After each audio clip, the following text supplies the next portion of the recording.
Now, the greatest radio shows of all time.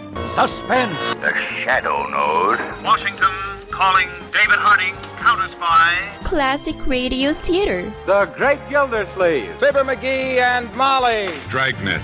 Gunsmoke. The Lone Ranger. Now, step back into a time machine with your host, Wyatt Cox. Good evening, friends of the Inner Sanctum. Crime on a Wednesday with episodes of Counterspy starring John McIntire and Mandel Kramer, Escape and Casting the Runes starring John McIntire, Suspense, The Black Door starring Bob Reddick from 1961, an episode of Calling All Cars from 1936, The Corpse and the Red Necktie, and we wrap it all up with an episode of Claudia. That's all straight ahead on this Wednesday, and you know what that means. This is the 19th day of November, 323rd day of the year, just 42 days left in 2025. Christopher Columbus went ashore on an island he first saw the day before on this date in 1493. He named it San Juan Bautista. It would later be renamed Puerto Rico.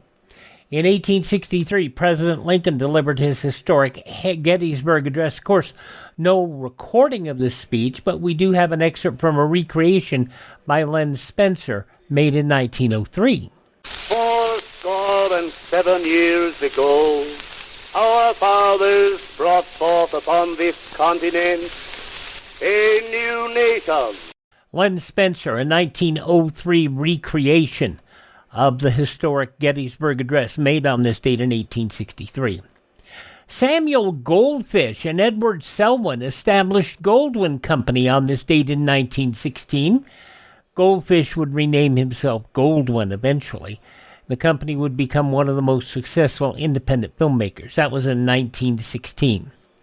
Sammy Davis Jr. lost his left eye on this date in 1954 in an auto accident in San Bernardino, California. 5 years later, in 1959, Ford discontinued the Edsel. To this day, the Edsel remains the stellar example of an auto brand that flat out failed. Apollo 12 astronauts Charles Conrad and Alan Bean landed in the ocean of storms on the moon on this date in 1969. They became the third and fourth humans to walk on the moon. Okay, the flag is up. Roger, copy, the flag is up. We show you're very close to the nominal timeline. How about a EMU check? Okay. Yes, we have the flag up. Like I say, I hope everybody down there is proud of it. Yes, we are to put it up. The third and fourth men on the moon on this date in 1969 in Apollo 12. Egyptian President Anwar Sadat became the first Arab leader to officially visit Israel on this date in 1977, when he met with Israeli Prime Minister Menachem Begin and spoke before the Knesset in Jerusalem, seeking a permanent peace settlement. What I really, at heart, want from this visit, that the wall of that was created between us and the Israelis, because of the psychological problems, comes down. If this war, the psychological war, comes down, I'm okay. Anwar Sadat on this date in 1977. Iranian leader Ayatollah Ruhollah Khomeini ordered the release of 13 female and black American hostages on this date in 1979 that were being held at the U.S. Embassy in Tehran. In 1985, President Reagan and Soviet leader Mikhail Gorbachev met for the first time in Geneva. In 1990, pop group Milli Vanilli stripped of their Grammy Award on this date in 1990 because the duo did not sing at all on the album that they won a Grammy Award for. Session musicians had provided not only all the music, but all the vocals. It was on this date in 1997 in Des Moines, Iowa, Bobby McCullough gave birth to septuplets in the second known case where all 7 babies were born alive. They would go on to become the first set of septuplets to survive infancy, with all 7 still alive. This is one of the most blessed events that I've ever encountered. The Macaulay septuplets, all born on this date back in 1997. They're 28 years old today. And it was the first go-round. The House Judiciary Committee began impeachment proceedings against President Clinton on this date in 1998. Independent counsel Kenneth Starr denied that his office was out to get the president. Any suggestion that the men and women of our office with whom I am privileged to serve enjoyed or relished this investigation is wrong. Starr said Mr. Clinton gave false statements on numerous occasions. The evidence thus suggests that the President, long aware that Ms. Lewinsky was a likely topic of questioning at his deposition, made not one or two but a series of false statements under oath. And I guess it never hurts to mention this again. Bill Clinton was not being prosecuted or impeached for having sex with Monica Lewinsky. He was being prosecuted for lying about it under oath, which is an impeachable offense, but the House never did it. It was 26 years ago today, John Carpenter became the first contestant to win $1 million on Who Wants to Be a Millionaire. Now, it was on this date in 2003. We mentioned this yesterday, but it bears repeating today. An arrest warrant issued for Michael Jackson in connection with a child molestation case. Santa Barbara County Sheriff Jim Anderson spoke with reporters. The service of the warrants was part of an ongoing investigation alleging criminal misconduct on the part of Michael Jackson. Jackson booked the following day and acquitted at a 2005 trial. A brawl broke out on this date in 2004 between Detroit Pistons and Indiana Pacers players, Detroit Pistons and Indiana Pacer players during their game at the Palace of Auburn Hills. The brawl turned into an even larger fight between Pacer players and Pistons fans. Now, it was on this date in 2006, 19 years ago today, the Wii, the Nintendo's game console, first went on sale. It was on this date in 2007, and Amazon introduced the Kindle, an electronic book reading device. And in 2022, a gunman killed 5 and injured 17 at the Club Q gay nightclub in Colorado Springs, Colorado. Among those who passed away on this date, actor, singer, dancer Stephen Fetchit. He's best remembered for his film dances with the young Shirley Temple. Singer-songwriter Bobby Russell. He wrote the hit song Honey for Bobby Goldsboro and has done a number of good songs. He wrote a number of good songs, and he had one hit, Saturday Morning Confusion, which was just a hoot. Actor, producer, director, screenwriter Mike Nichols passing away on this date. Charlie Manson, of his Manson family fame, passing away on this date. Singer-actress Della Breese, the singer-songwriter Mel Tillis, and former First Lady Rosalind Carter, all passing away on this date in history. Birthdays on this date include evangelist Billy Sunday. America needs a tidal wave of the old-time religion. America needs to be taken down to God's bathhouse and the hose turned on her. And the time isn't far distant when the wheels of God's judgment are going to go sweeping through this old God-hating world. And I want to take a pledge in this audience to join me in a pledge that you will never rest until this old God-hating, Christ-hating, whiskey-soaked, Sabbath-breaking, blaspheming, infidel, bootlegging old world is bound to the cross of Jesus Christ by the golden chains of love. The fiery preacher was radio's version of a televangelist. He would barnstorm across the nation, do his own radio shows, and he was one of the driving forces behind the abolition of alcohol in America. He was behind prohibition extensively. Billy Sunday, born on this date in history. Also, President James A. Garfield, born on this date. Actor Clifton Webb, band leader Tommy Dorsey, Indian Prime Minister Indira Gandhi, actress Gene Tierney, I should say, Alan Young, who was a very funny actor, who ended up having to play second chair, straight man to a horse for a lot of years. Lester had a knack. Even though he used a soft nylon thread put under the lip. And then he had the end going down the bridle, and he just give it a little tug, and Ed would try to get rid of it. That was his cue. And then he laid a crop across Ed's forelegs, and that was the cue to stop. That was it. But the second year, we could hardly stop him from talking. As soon as he heard my voice stop, his lips would start to go.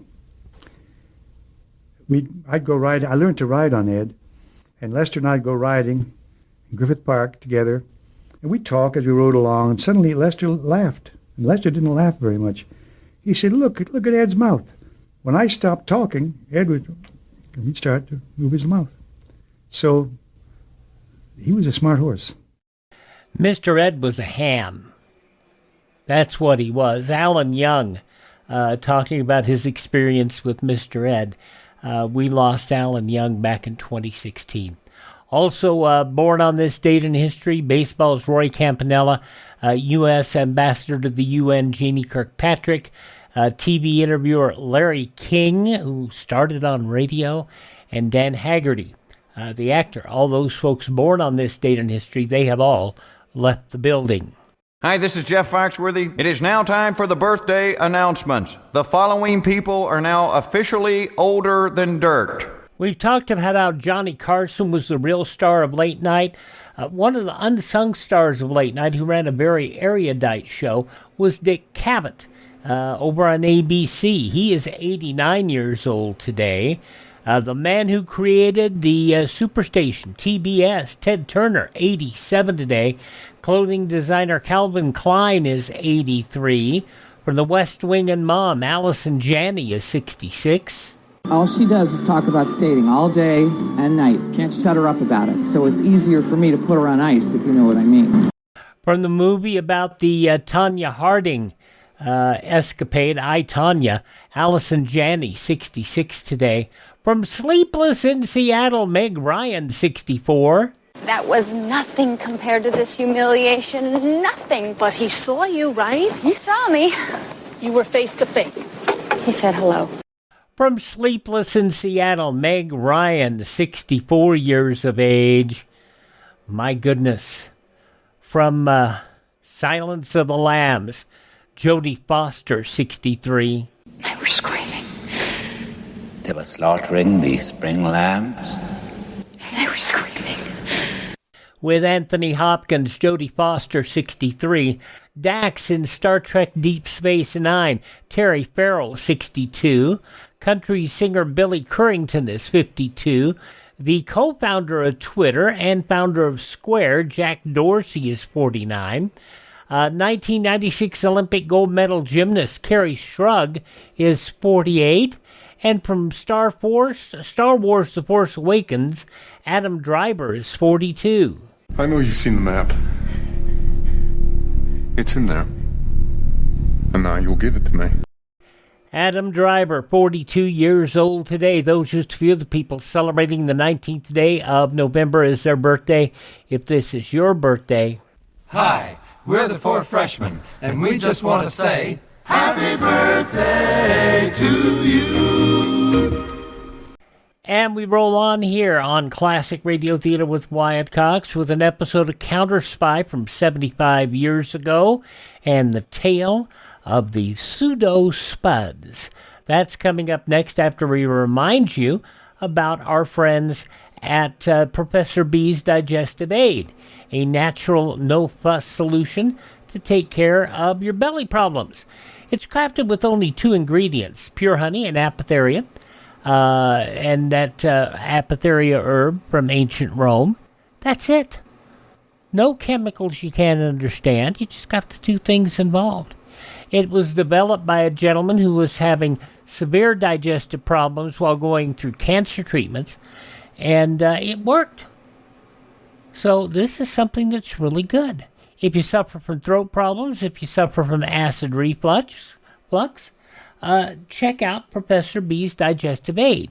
You can see the link in the key to the link in the show notes. You can also find the link at classicradio.stream. But what you can really do is just go to profbees.com. That's profbees.com. Use my promo code Wyatt. Not only does it support Classic Radio Theater because we get a commission sale, but you also get the lowest price possible by using my promo code Wyatt. That's profbees.com, promo code Wyatt. Treat your stomach well. You're only going to get one for your life. Find out how to keep it doing well with Professor B's Digestive Aid.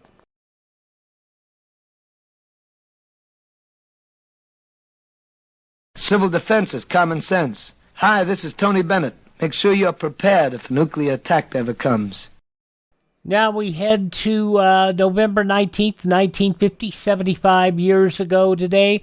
Don McLaughlin, Mandel, Kramer in the fictionalized FBI program Counterspy. And this is from November 19th, 1950. This is the case of the Pseudo Spuds. The National Broadcasting Company presents Counterspy.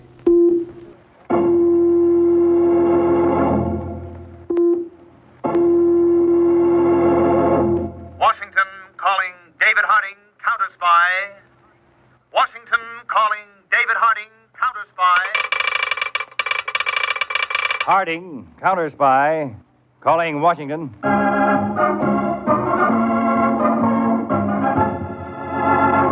United States Counterspies, especially appointed to investigate and combat the enemies of our country, both at home and abroad. These Counterspy reports to the American people are brought to you each week at this time. Now, the case of the Pseudo Spuds.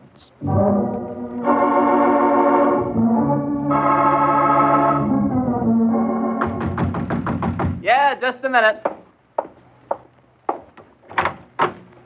Hello, Johnny. Okay, well, come on in. Nice joint you got here. For what New York offers, it'll do. How's with you, Silky? Long time no see. Getting by. Who you looking for, Lily? Never met her. Just heard about her. Like to see her. She home? No, she's got one more show to do at the club tonight. Be here in about half an hour. Half an hour, huh? Yeah, stick around. You know, I could never figure the story on her. What do you mean, Silky? Well, here she has Dirk Martin on the string. Biggest gambler in town. Fur coats, jewels, anything she wants. And she blows them all for you. What's wrong with that? Oh, look, let's not kid ourselves. You're no big-timer. You're just a small-time hood liable to get his head blown off any minute. What's the secret, Johnny? I'll show it to you. Wedding ring, huh? That's right. I heard you got married. It's as simple as that, Silky. Too bad Dirk didn't know the secret. Look, Silky, I don't like the way the conversation's going. What's on your mind? I guess you ain't heard, kid. Heard what? I'm working for Dirk Martin now. Working for Martin? I didn't even know you knew him. Didn't you? So he's still peeved about Lily? No, he ain't peeved, Johnny. Oh, I'm glad to hear that. He just hates your guts. That's why he set me around. I'm going over, huh? It ain't that simple, Johnny. He wants Lil back. Oh, he does. Well, let him try to get her to leave me. Yeah, Dirk figures she won't. That's why you're going to leave her. Permanently.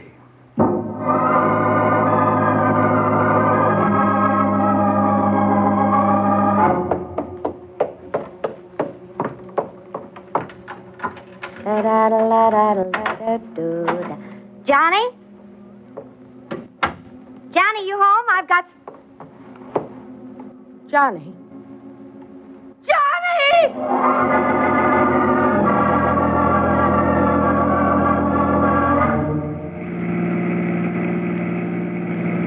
Car number 14. Car number 14. This is a 3-2 signal.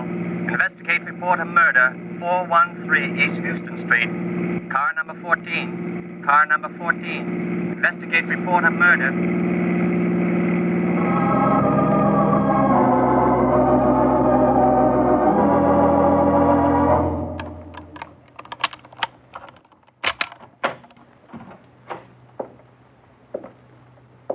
Johnny. Johnny.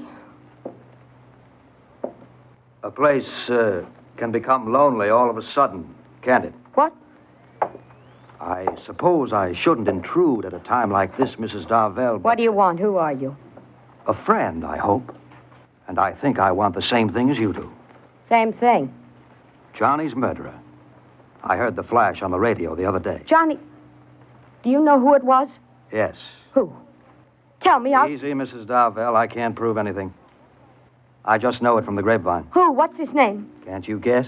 Everybody liked Johnny. He didn't. Everybody except Dirk Martin. Dirk. That's the word that's out. Dirk. A gun, Mrs. Darvell? That's hardly the smart thing. Get out of my way. Wait till I close the door. Don't try and stop me, whoever you are. I should have known it was Look, Dirk. Mrs. Darvell, my name is Gordon, Silky Gordon. I want to get Martin, too, but not the stupid way. That's why I came here. Now, I think that both of us can work together and be in the clear. If you're trying to stop me... I'm trying to help you. How'd you like to take Dirk Martin for a bundle of dough, frame him on a federal rap that he'll never get out of, and stay in the clear yourself? That's the real way to even things up for your, Johnny.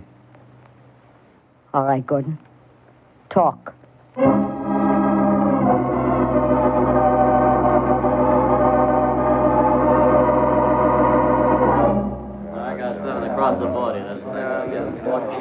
Place your bets, all bets down. Am I too late to put a blue chip on number 6? No, madam, you can...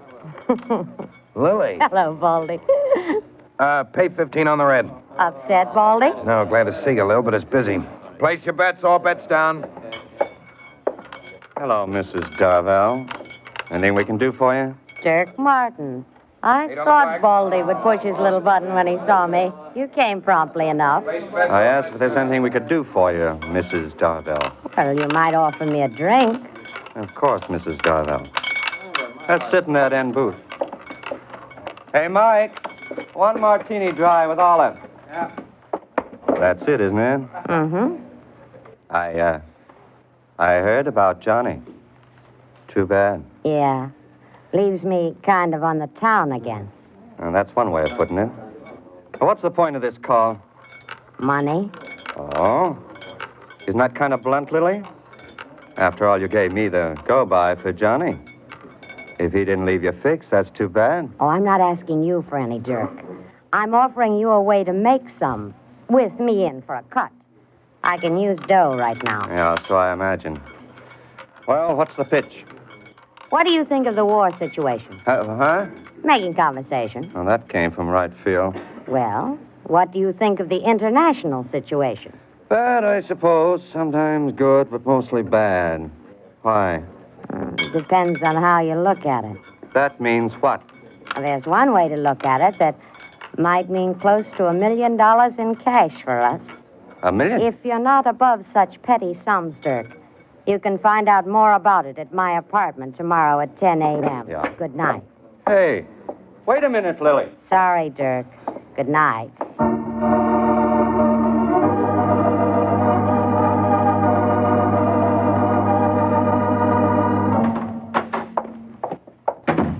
Harding, all the heads of our regional counterspy offices are assembled in the auditorium. Oh, good, Peter. Have arrangements been made to fly them back to their offices as soon as the meeting's over? Yes, sir. Okay, let's go. Right.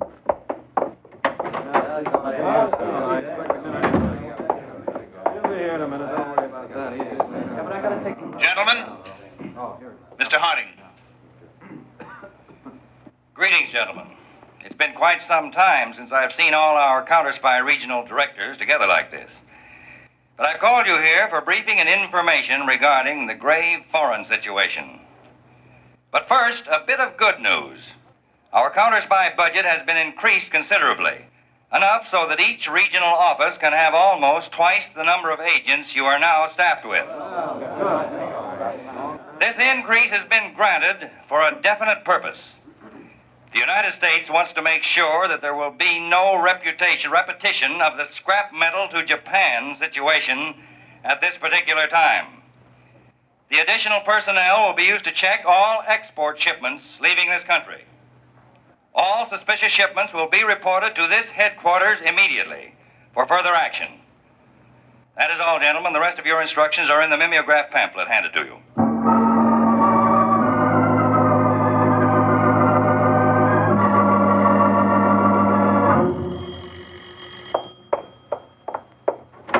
Ah, 10 a.m. on the dot, Dirk. You're prompt. Yeah. I'm curious. I was sure you would be. Come in. I want you to meet someone. Meet someone. What do you mean? Relax, Dirk. It's not the law, and it's no one you know. Lily, if this is a joke... Dirk, I'd like you to meet... Well, Lily, is this the fella you was telling me all about? Hiya, stranger, shake. Shake? Yes, Gordon's the name. G-O-R, Gordon.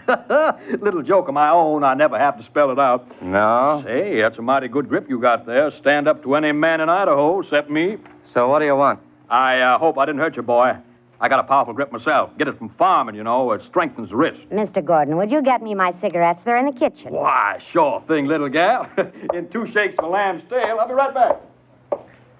What was that? Like him? A plow jockey. Who likes or doesn't like? Well, I thought What's the that play, you Lily? First you mention the international situation and then $1 million. Now you spring this hayseed on me. I heard that, boy. Hayseed, is it? Now, look, mister, I like your looks, but I don't allow no man to insult me. Take it easy, Gordon. I didn't insult All right, Silky, drop the act. Save it for the paying customer. Okay, Lily. Look, I got him a little white around the gills. I thought he thought I was going to take a swing at him. Huh? Hey, what is this, huh? Meet Silky Gordon, one of the best con men in the business. Hiya, Martin. I had you going, huh? Yeah. Hey, Lily, Silky will take over from here. He's got an idea that his act and your dough will net us $1 million to split 3 ways. How? In one word, potatoes. What? Those little things you fry, boil, or mash. And that I grow out on my Idaho farm and supposedly deal in. Potatoes? You mean $1 million out of spuds? You're crazy. So's a fox. I've got the whole scheme mapped out on paper. All we need is that old warehouse of yours and $50,000 operating capital. What do you say? Well, what am I supposed to say? Yes, on what you told me? For $50,000, I want more information than that. Sure. Take your time. Here's a setup. Read it. Okay. Give me a short rundown on it. Potatoes, Martin, price supported by Uncle Sam. You know this? So? This means the government buys them to keep the market price up to a certain level. Yeah? At present, $1.50 to, $1.80 a 100 pounds. Yeah, I've heard tell of this. And then they sell them for export at 1 cent a 100 pounds just to get rid of them. Yeah, keep going. Well, we buy them for that. 1 cent a 100 pounds, you see? And then sell them right back to the government again at $1.50 a 100 pounds. Just like that, huh? Yeah, just like that. Simple, isn't it, Dirk? But wait a minute. You said we had to buy them for export to get them at 1 cent a 100 pounds. That's right. We'll swear that we intend to dehydrate the potatoes. That is, dry them and export. I'm following you. Instead, we'll fill cardboard cartons with sawdust, label them dehydrated potatoes, and ship them to a stooge company in Europe, selling the real potatoes back to Uncle Sam at 10 or 12,000% profit. Nice. Real nice. Are you in, Dirk? Maybe yes. Now, give me a little time. I want to read this stuff Gordon gave me and figure the angles. Take a lot of time. Uncle Sam will still have the potatoes to sell. Call me here when you decide, Dirk. I'll be waiting, and I'm sure you'll be calling.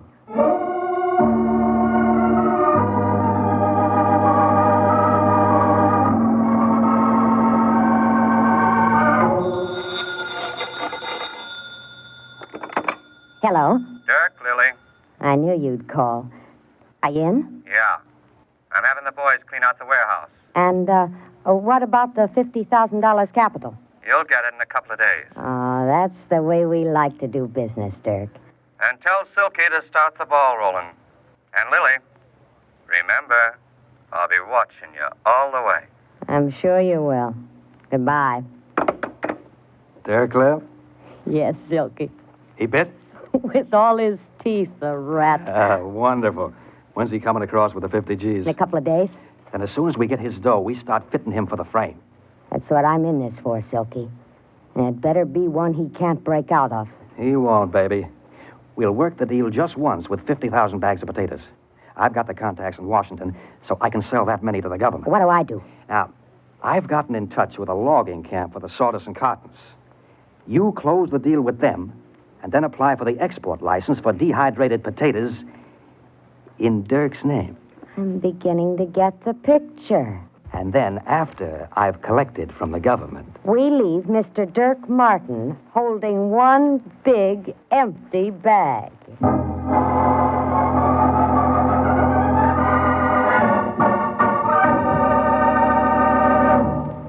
You are listening to the case of the Pseudo Spuds on Counterspy. Tonight on NBC, it's the big show once again over most of these stations. Tallulah Bankhead is your MC, and just listen to a few of the stars who will be with you tonight. Bob Hope, Eddie Cantor, Jimmy Durante, Perry Como, Jose Ferrer, Mendy Carson, Meredith Wilson and his orchestra, and a host of other great performers. For an hour and a half of the best in comedy, music, and drama, it's the big show tonight. Another Sunday evening favorite is Theater Guild on the Air. And this week's hour-long Theater Guild production is Dr. Jekyll and Mr. Hyde, starring Frederick March, Barbara Belgettis, and Hugh Williams. The chimes are your invitation to top Sunday evening listening here on NBC. Now, back to Counterspy.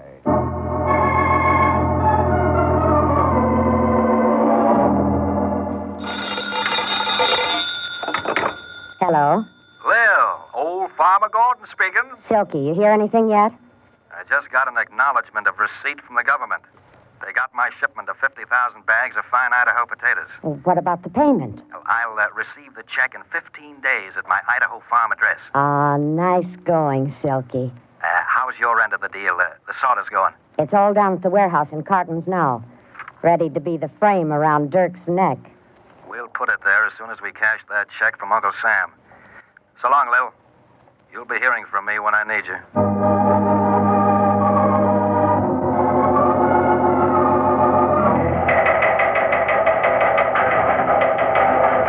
New York Counterspy section from Export section, Commerce Department. Export license sought for shipment dehydrated potatoes at present stored in warehouse at 91241 10th Street. Request routine check and approval your department before granting license.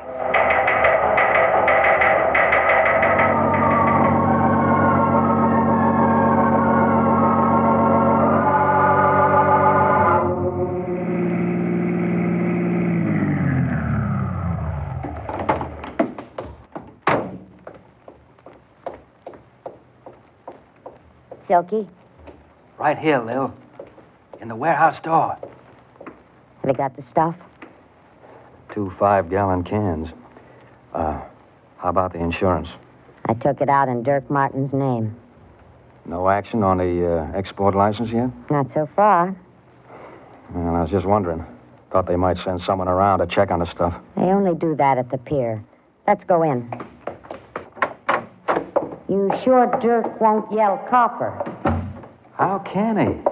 When we put this place on fire, he's going to have a mighty suspicious insurance company on his hands.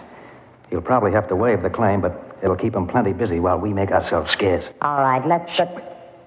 What? Listen.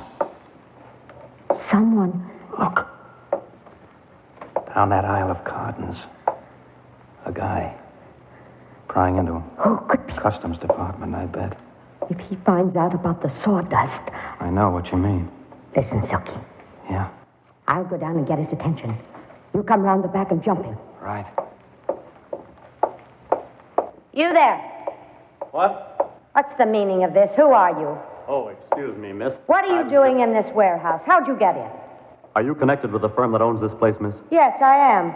And I think it's my place to ask the questions, or would you rather I call an officer? Well, that won't be necessary. You see, I'm Now, with the... Silky, Let go of me! You... Oh, no. No, you don't. Your knife, Silky, your knife. Oh! Brother, he was plenty tough. Is he? Yeah, dead. Who is he? Wait. I'll look through his pockets. Uh-oh. What? United States Counterspy. This ain't good, Lil. It's wonderful. Perfect. Dirk can take the rap for this, too. Yeah, that's right. I'll get the kerosene cans. And spill it all around, Silky. Don't worry. When we put a match to this place, we want to make sure the whole thing goes up.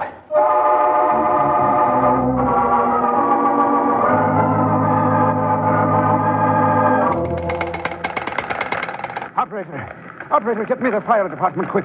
There's a fire in the warehouse at 10th and Front Street. This is the watchman on the pier across the way. You'd better get here quick. It's blazing. It's going up. The whole place is going up.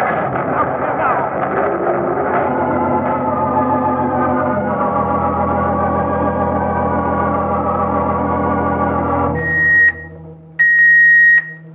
Attention, Mr. Harding, Counterspy headquarters. Attention, Mr. Harding, Counterspy headquarters. This is an emergency 3-2 flash.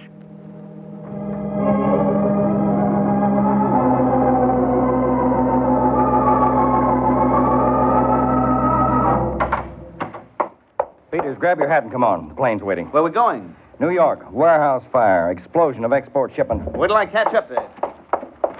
Sabotage? I don't know. All I've got's the warehouse address and the nature of the shipment. Dehydrated potatoes. Potatoes? Supposed to be. The Counterspy agent was examining the shipment at the time of the fire and explosion. There's no news of him yet. Now, when we land, Peters, you follow up on the material I'll give you. I'm going right to our New York laboratory and see what they've got.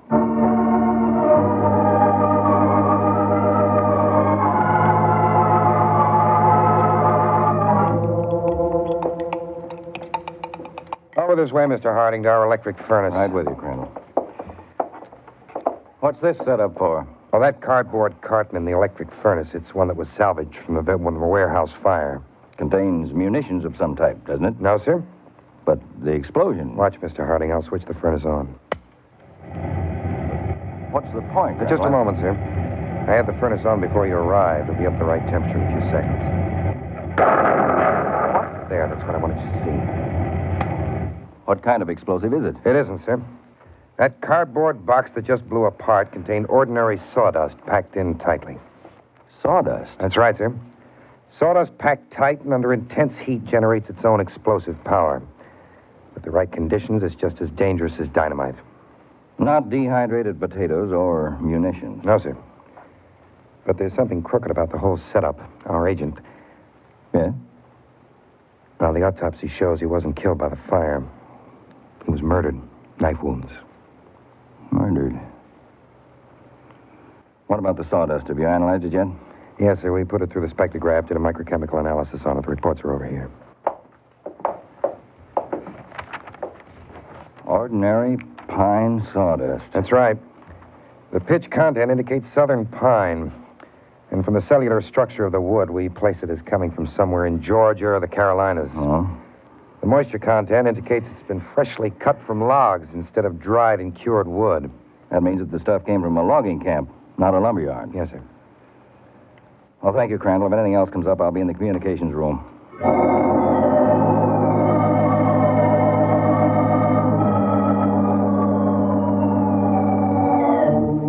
To all field offices, Southern Regional District, United States Counterspies.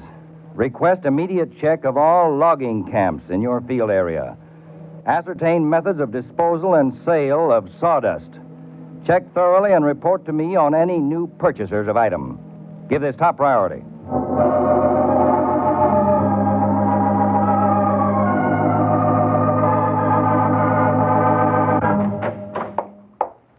Hello, Chief. Peters, where have you been? Checking on the ownership of that warehouse and the potato shipment. Any difficulty? A lot less than I expected. The warehouse is owned by a set of dummy corporations set up to hide the real owner, one Dirk Martin. The gambler? That's right. And that shipment of potatoes was bought and supposedly dehydrated by the same Mr. Martin. Oh, hidden ownership again. Right, Dave, but not very cleverly done. Hey, wait, hold it a second, please. Hello? Tackett from the Atlanta field office? Okay, put him on. Hello, Tackett. Yes, that's right, the sawdust. Oh, you did? Good. Who bought it? No, that company name isn't familiar. Did you find out who owns and runs it? Good, who? What? You're sure? Okay, Tackett, nice job. Goodbye. What is it, Dave? Peters, you knew about the sawdust in the explosion. Yes, Crandall told me. Well, that, too, points the finger at Dirk Martin. He bought it. Martin? Yes. It doesn't wash, Chief. We know Martin's record. He's a real cozy bird.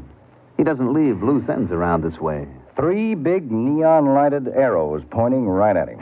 Dave, I may be wrong, but this shapes up like a great big frame. I know it does, Peters, and I think we'll call on Dirk Martin right away and see if we can find the picture that fits the frame.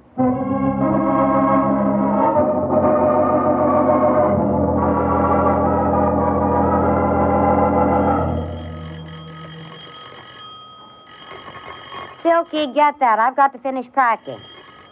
Pretty insistent, whoever it is. Well, open the door. That's the only way we can leave anyway. I don't like it, Lil. You open it. I'll cover you from behind the door.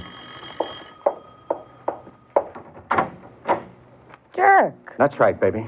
Inside. What's the idea, Dirk? You tell me what the idea is.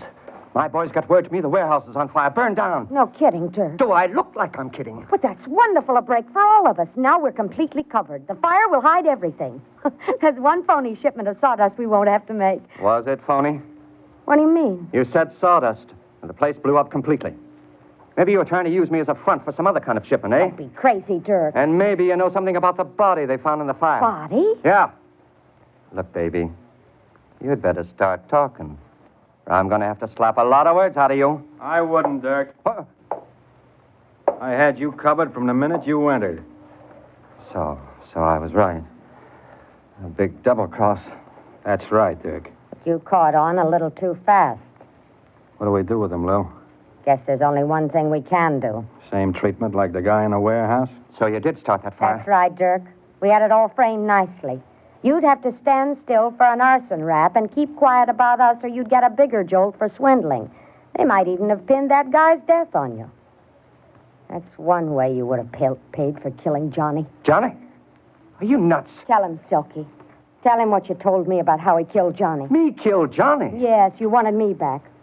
That was the only way you figured I'd come. Look, Lily, there isn't a quail in the world I'd risk a murder rap for. I didn't shoot your Johnny boy. Silky, you said that... Shouldn't believe everything I say, Lil. I needed you to pull this racket on Dirk. Getting you through Johnny was the fastest way. You killed him. That's right, baby. And it looks like the same deal for you and Dirk Martin, so there'll be no more talking. Martin has already talked. What? Oh, United States Counterspy. Why, you stinking screaming He's out of action, Chief. You'd better not try the same move, Mrs. Darvell. So Dirk Martin's a stoolie. You bet I am, baby, when it comes to standing still for a murder rap. Did he tell you everything? Did he tell you about the deal? He did, Mrs. Darvell, all about your big swindle, stealing money from the government at the expense of our fighting men, at a time when we need every dollar for defense, and he's going to stand trial for it. But not for murder, baby. You can take that one alone. All right, Peters, take them both out of here.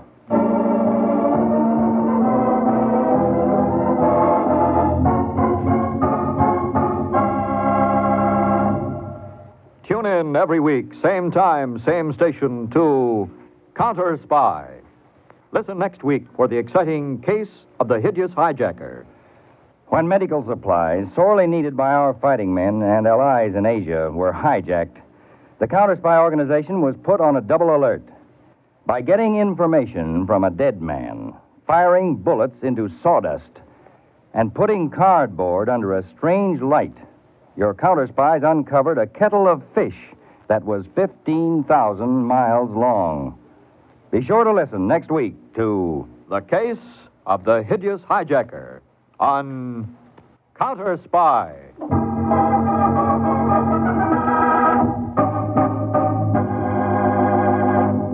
Tonight's Counterspy program, originated in New York, was directed by Marks B. Loeb, dramatized by Palmer Thompson, and featured Don McLaughlin and Mandel Kramer. Lionel Rico speaking. Counterspy is a Phillips H. Lord production.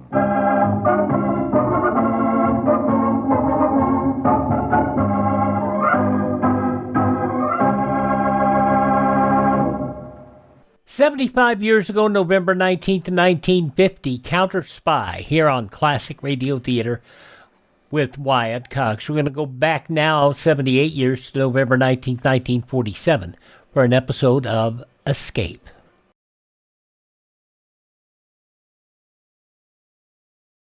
Civil defense is common sense. This is Fred McMurray. Home shelters can be built for as little as $100. Simple plans for building inexpensive home shelters are available free from your Civil Defense office. Ask for a copy of the Family Fallout Shelter booklet. and information in the show notes about how you can get those books. Okay, and, well, to download them, because their print copies aren't really available anymore. We go back 78 years, November 19th, 1947.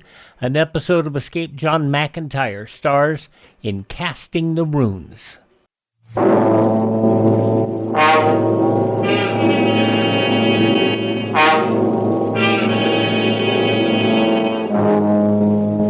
Had a hard day at the office? Backache from bending over a hot stove all day? Want to get away from it all? We offer you Escape.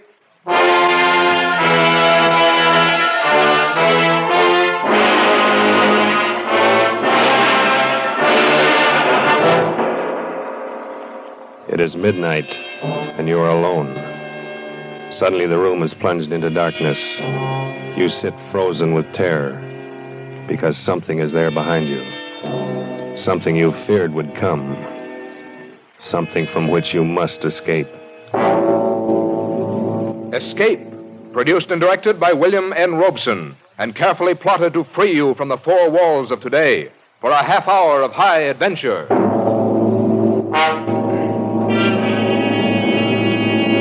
Tonight, we escape to London, and a world made strange and terrifying by the workings of an ancient barbaric curse, as Montague R. James tells it in his weird story, Casting the Runes.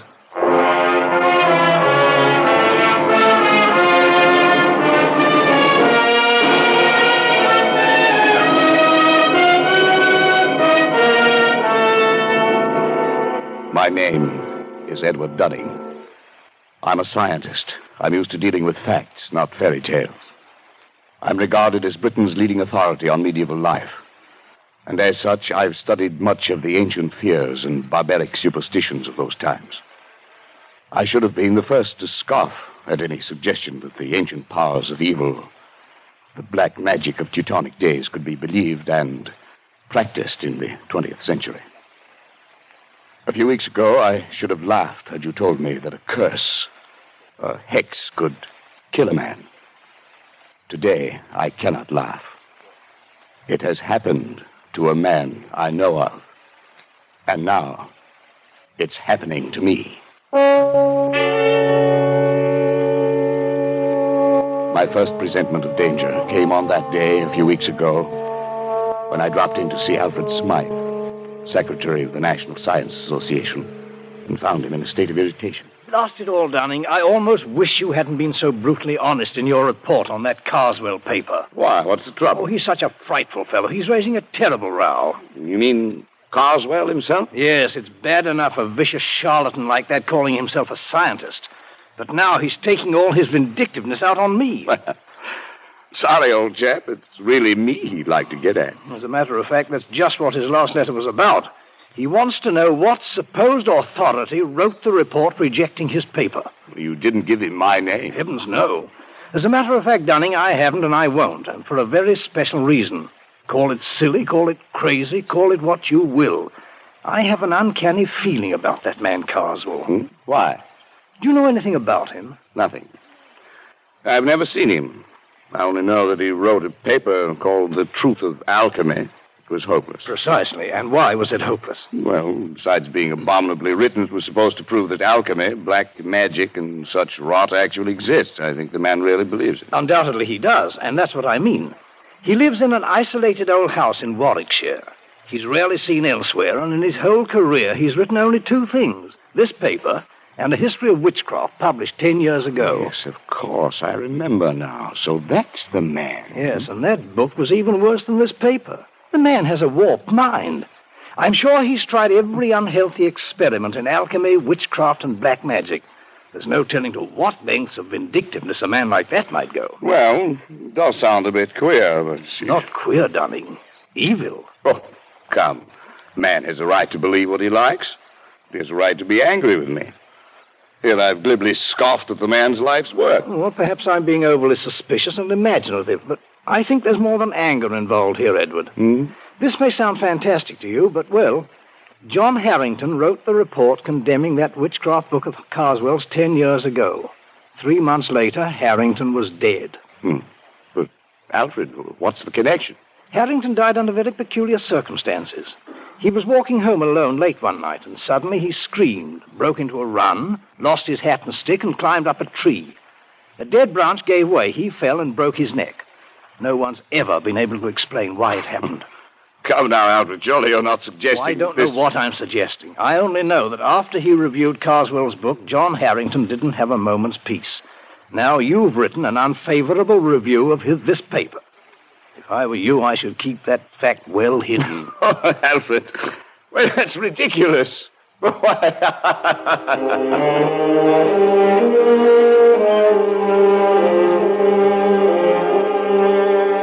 Yes, I laughed at Alfred Smythe's fears. How could I have known then that I was to feel the same terror, the same agonized fear which gripped the heart of John Harrington as he crouched, panting, on the branch of a tree, with another moment or two of life, while beneath him the thing came closer and closer. I'd almost forgotten the incident when, a few nights later, I was riding home on a late train. I was half drowsing in my seat, barely keeping awake by looking idly at the car card advertisements. The man directly opposite me must have been doing the same, because suddenly I heard him say, "Here now, what can that one be advertising?" I followed his eyes to the window beside my head. What I saw brought me bolt upright in my seat. In memory of John Harrington, died September 18th, 1937, by falling from a tree. 3 months were allowed. Blimey, what do you say that means, sir? Well, I don't know. But I did know. Smythe had been right. The affair with Carswell was not over, but only begun. I asked the conductor about the card, but he was as puzzled as I was. He had never seen it before. The card must have been put there expressly for me. That meant that Carswell knew it was I who had reviewed his paper. How had he found out? I got the answer the next day. I was in the select manuscript department of the British Museum, doing some research in the quiet, almost deserted room. I'd been working steadily for an hour, oblivious to my surroundings, when suddenly, just at my shoulder, I heard a voice. "Edward Dunning, you are allowed 3 months. I swung around in my seat. There was no one within 20 feet of me. I sat for a moment, shaken, and then I stooped to pick up the papers I had brushed to the floor. I straightened up to find a stout, elderly gentleman standing in front of me. Excuse me, sir. Yes? May I give you this paper? I think it should be yours. Oh, yes, so it is. I thought I had them all. This one seemed to have slid across the floor. Thank you very much. Not at all, sir. Good afternoon. He walked slowly away and out of the door. A kindly, stout old gentleman. But there was something about him that made me feel strange. I went over to the attendant. Yes, Mr. Dunning? Did you notice that gentleman I was just speaking to? Oh, yes, of course. Can you tell me his name? Why, that's Mr. Carswell. As a matter of fact, he was asking about you only the other day. Asking about me? Well, he asked who were the great authorities on medieval science. Of course, I told him you were the only one in the country. Oh, I see. Would you like to meet him, Mr. Dunning? I'll see if I can... No. No, thank you.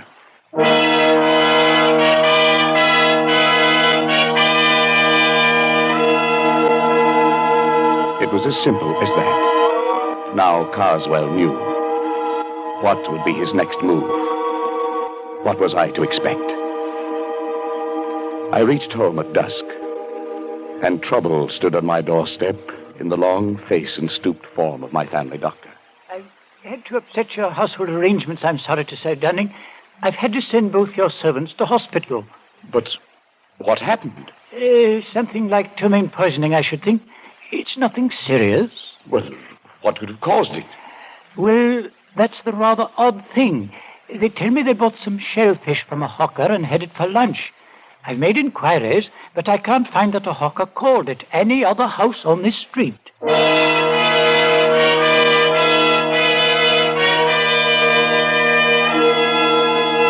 Was this the next move? If so, it had succeeded. I was alone in the house, and my nervousness increased as darkness closed in and the hours advanced toward midnight. I went to bed, but almost immediately I thought I heard something. My study door opening downstairs. I went out and leaned over the banister. There was nothing moving, nothing visible.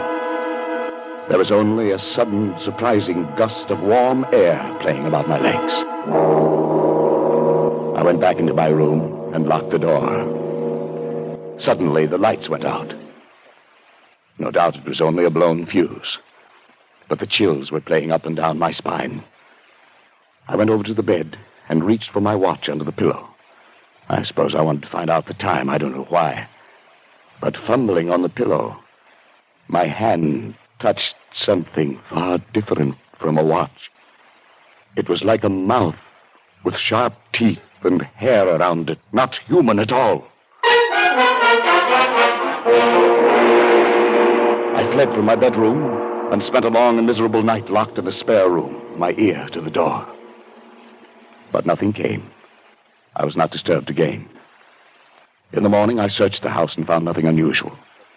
But the mark of fear must have been stamped on my face, for Smythe noticed it next day. Dunning, you look as if you hadn't slept for weeks. Is anything wrong? I don't know, Alfred. Yes, there is. Carswell knows. How? They told him at the museum. Of course, we should have thought of that. Has anything happened yet? I don't know. It's too fantastic. It's probably my mind, hypnotic suggestion or something, but like that man Harrington, I have 3 months left. Edward. Must have been hearing things. I'm all on edge. I don't know what to think. John Harrington had a brother, Henry.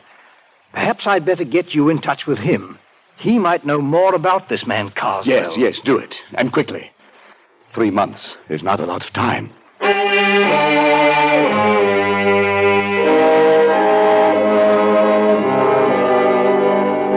It was arranged. That night, I found myself walking down the dark street that led from the railway station to the Harrington home. It must have been along this same street that John Harrington had walked that last night, where he had broke and run.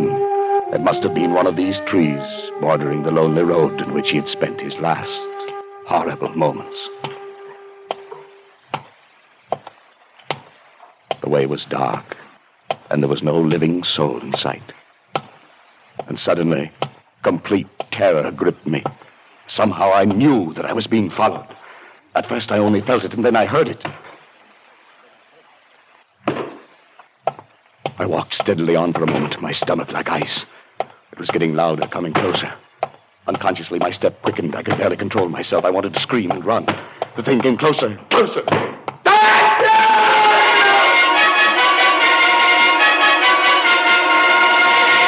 I confess, I broke and ran madly for my life. I was at a little side street. I turned down it, doubling back toward the railway station. I thought I would never make it. But finally, bright lights loomed before my eyes, and I think that I never have been so grateful for human companionship. There's no need to run, sir. The 840 won't be along for another 5 minutes. I felt very foolish. I couldn't bring myself to walk back down that street to Harrington's. I could only take the train home furtively and call Harrington next morning to beg his forgiveness. He seemed very understanding and asked no questions. Undoubtedly, Smythe had told him something about me. At any rate, he agreed to visit me at a place 2 nights later. And when he arrived and was made welcome, he began to talk about his brother. Yes, Mr. Dunning. John was in a very bad state for weeks before the accident, if that's what it was. The principal thing seemed to be the notion that he was being followed. It became an obsession. Yes, I know. I don't think his death was an accident. Then perhaps you can explain it? No. But I have one clue. Your brother reviewed a book very severely not long before he died. Just lately, I happened to cross the path of the man who wrote that book. And his name, of course, is Carswell. That's right. Well, as far as I'm concerned, that does it. Before he died, John was beginning to feel, much against his will, that Carswell was at the bottom of his trouble. Why? Well, it doesn't make sense. None of this does. But tell me. My brother liked music, He went to all the concerts in town, and he made a hobby of collecting the programs. One night, about 3 months before his death, he brought one home and showed it to me. "I nearly missed this one," he said. It seems he'd lost his and was hunting for it under his seat when a neighbor, a rather stout elderly gentleman, offered to give John his. The kind gentleman was Mr. Coswell. Undoubtedly. I started to leaf through the program and noticed on the second page some rather curious letters, carefully written there in black and red ink. Neither of us could make much of it, except that the letters seemed to be runic. Runes. Runes, of course. Well, John thought it might be important, and debated whether he shouldn't try to return the program to the stout gentleman. But just then the door blew open, and a gust of air, of strangely warm air, blew into the room.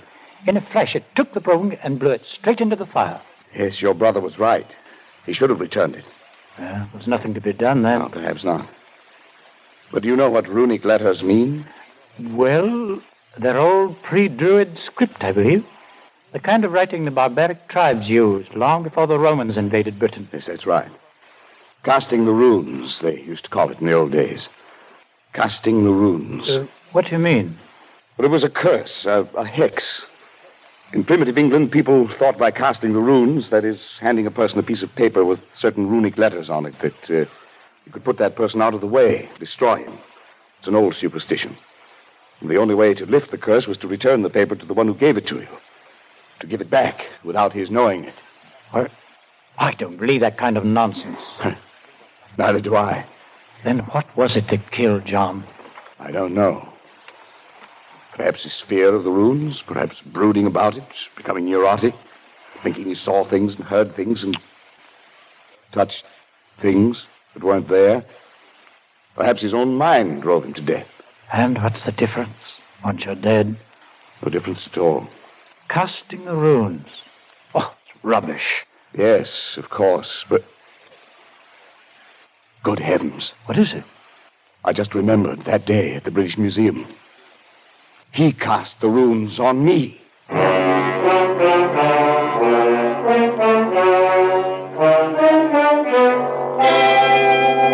I went swiftly to the writing table, Harrington close behind me. My portfolio was there, full of the scribbled notes I'd been working on that day in the museum. And as I took it in my shaking hands and began leafing desperately through them, one strip of thin, light paper slipped and fluttered toward the open window with uncanny quickness. But Harrington was even quicker and slammed the window shut just in time. Got it? Oh, thank heaven. If it were lost or destroyed, like your brother's... Then you wouldn't be able to return it to Mr. Coswell. Yes. Look at it. It's identical with the one John got. I looked at the flimsy paper. The characters, carefully traced in red and black, were runes, all right. That ancient language used by the Aborigines of prehistoric Britain. I couldn't decipher them. But as Harrington and I stood looking into each other's eyes, each of us could read the other's thoughts. Science or not, 20th century or not, this sheet of foolscap spells death for its possessor. It spells death for you. It must be returned. Yes, I know.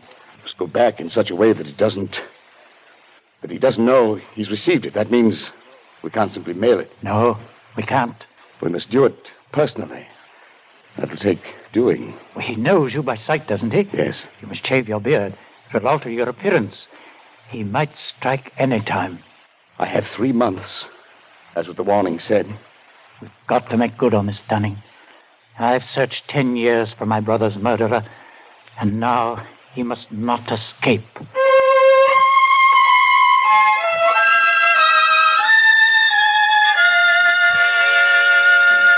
I dare not go near Coswell, so Harrington volunteered to keep a watch on him, to let me know when our chance came to return the runes, if it was ever to come. It was only a night or two after Harrington was there that I arrived home and found a calendar had come in the mail. When I examined it, I found everything after November 19th had been torn out. The next night, I had another envelope of the mail.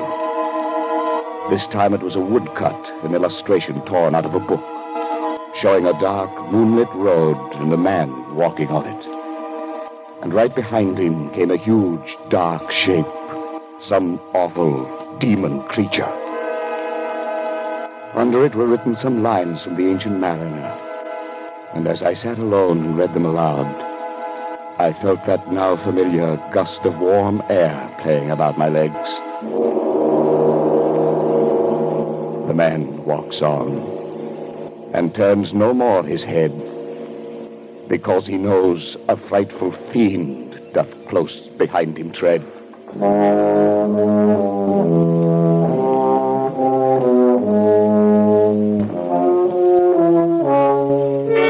Now I knew the face of my terror, and it was with me always. Walking down the dark street at night, I heard its footsteps behind me.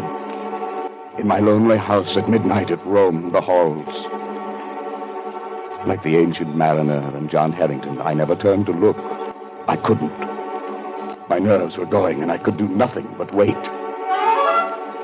The days, the weeks slipped by, and still Harrington had no plan. I checked off the days on the calendar Carswell had sent. Now there were 8 days remaining, then 6, then 3, 2, 1. It was the evening of the 18th. My last day on Earth was to begin at midnight. I was sitting alone in my living room, bathed in perspiration, fighting to keep my nerves in check. Suddenly, I felt that warm gust of air. I listened. There were soft footsteps. A shadow seemed to cross the hall door. And then the footsteps blended into a loud banging. No, not yet. I still got 1 day more. Not yet. No. Denning, it's me. Oh, thank heaven. Harry. What's the matter, man? What is it? It was you knocking on the door. Your footsteps. Yes, of course. Oh, thank heaven. I thought I... Look, man, you've got to pull yourself together. It's tonight we have our chance. What chance? Carswell leaves Victoria Station by boat train tonight at 10. I'll get on with him there. You take the car I brought and drive to Croydon. Get on the train there. And be sure to bring the paper. Yes, I have it. You've shaved already. Good. Everything depends on his not recognizing you. This Harrington. Suppose he changes his mind. Suppose he doesn't take that trip. My time runs out tomorrow. He'll be there, and you'll do it. You'll do it well. You've got to.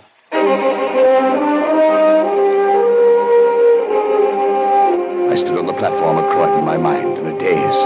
I thought the train would never come, but it did. I saw Harrington at the window. He stared coolly at me. Of course, there was to be no sign of recognition. I entered the coach and slowly made my way down the aisle to the compartment where Harrington sat. Opposite him, staring full into my face, was Carswell. He looked up as I sat down. His eyes were heavy-lidded, his face bland. It was impossible to tell whether he knew. The train started. The next stop was Dover, at the end of the line. My last chance. It was time to cast the runes.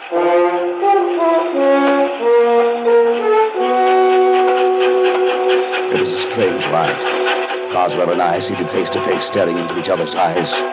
Harrington off to the side, pulling at his face with twitching fingers. If I could have only had a few whispered moments with him to plan our strategy, but that was impossible. Moments dragged tortuously. No one moved. Then, suddenly, Carswell leaned forward. I beg your pardon, sir. Haven't we met? Met? Well, I don't think so, sir. Not unless you're in the plumbing business. Plumbing? No, hardly. I hadn't planned it that way. The words, the accent, just seemed to come by themselves. And Carswell sat back, an enigmatic expression on his face. I wished desperately to know what he was thinking. Then suddenly he got up and went out into the corridor. Was this my chance? I was about to slip over to his bags to see if there were ways to secrete the rooms within them, when I caught Harrington's eye and read a warning in them. Carswell from the corridor was watching, waiting to see if we recognized each other. I muttered a prayer of thanks I hadn't moved. Carswell came back and took his seat. As he did so, wild, exultant hope surged up in my throat, for something slipped off his seat and dropped noiselessly to the floor. It was his ticket case, and he didn't see it. It was a small cardboard ticket case with a pocket on the cover. If I could just get to it and slip that tiny piece of paper into that pocket. For 15 agonizing minutes, I sat there and stared at it. If only Carswell would go out. But he sat stolidly staring straight ahead. We were coming into the outskirts of Dover, the train slowing down. Suddenly, Harrington stood up, reached up to the rack above Carswell to get his coat and bag. I stared at him blankly for a moment, surprised by his sudden clumsiness. And then I realized what he was up to. The bag, the coat, the briefcase all came tumbling down upon Carswell. What the devil? Oh, I say, I'm sorry. I'm terribly sorry. You clumsy fool, you might have injured me. What were you trying to do? Well, it was my only chance. Carswell stood facing Harrington. I reached down, got the ticket case, and with trembling fingers slid the paper into the pocket. He turned sharply to me, and I extended the case toward him. Excuse me, sir. Is this yours? Yes, it's my ticket case. Where'd you find it? Here on the floor. Must have dropped off when... Yes. I'm much obliged to you, sir. Not at all. Not at all. He looked at me fiercely, his rage at Harrington still twisting his face into a devil's mask. Then he glanced briefly into the ticket case and put it into his pocket.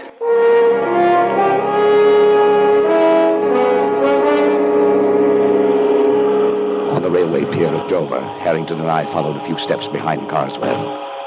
I felt like I might faint. Carswell went straight to the gangway of the boat, and there the purser stopped him. Sir, does your friend have a ticket? My friend? What the devil do you mean? I'm traveling alone. Well, that's funny. I could have sworn there was another gentleman right there beside you, walking just at your elbow. Well, there isn't. And I suggest you see an oculist. Oh, I didn't see. I just felt. Sorry, sir. Must have been your rugs. My mistake. Come on, Dunning. Our job's done.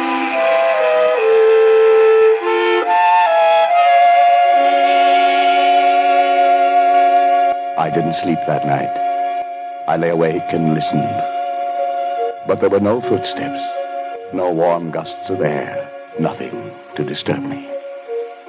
All day I felt remarkably free, although this was to have been my last day on Earth. But only just now, when Harrington came in, could I really relax. Well, Dunning, have you seen the afternoon paper yet? I know, not yet. Well, here, look at it. On the second page. There. Abbeville, France. An English traveler examining the front of St. Wolfram's Cathedral today was struck on the head and killed instantly by a stone falling from the scaffolding. A note of mystery was added by the fact that although the cathedral was undergoing repairs, no workman was on the scaffolding at the time of the accident. The traveler was identified by papers found on him as a Mr. Carswell of Warwickshire. Of course, it could have been an accident. Yes. Yes, it could have been.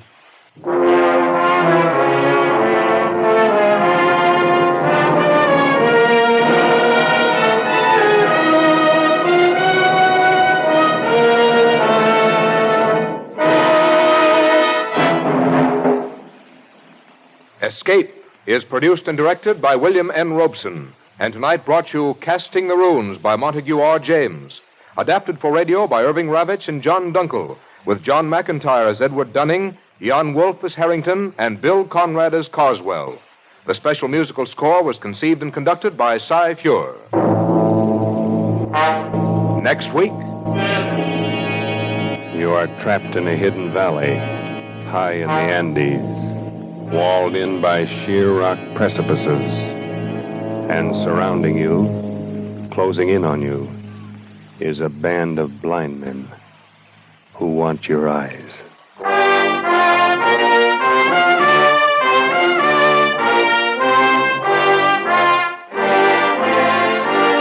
next week we escape with H.G. Wells' gripping story, The Country of the Blind. Good night, then, until this same time next week when we again offer you Escape.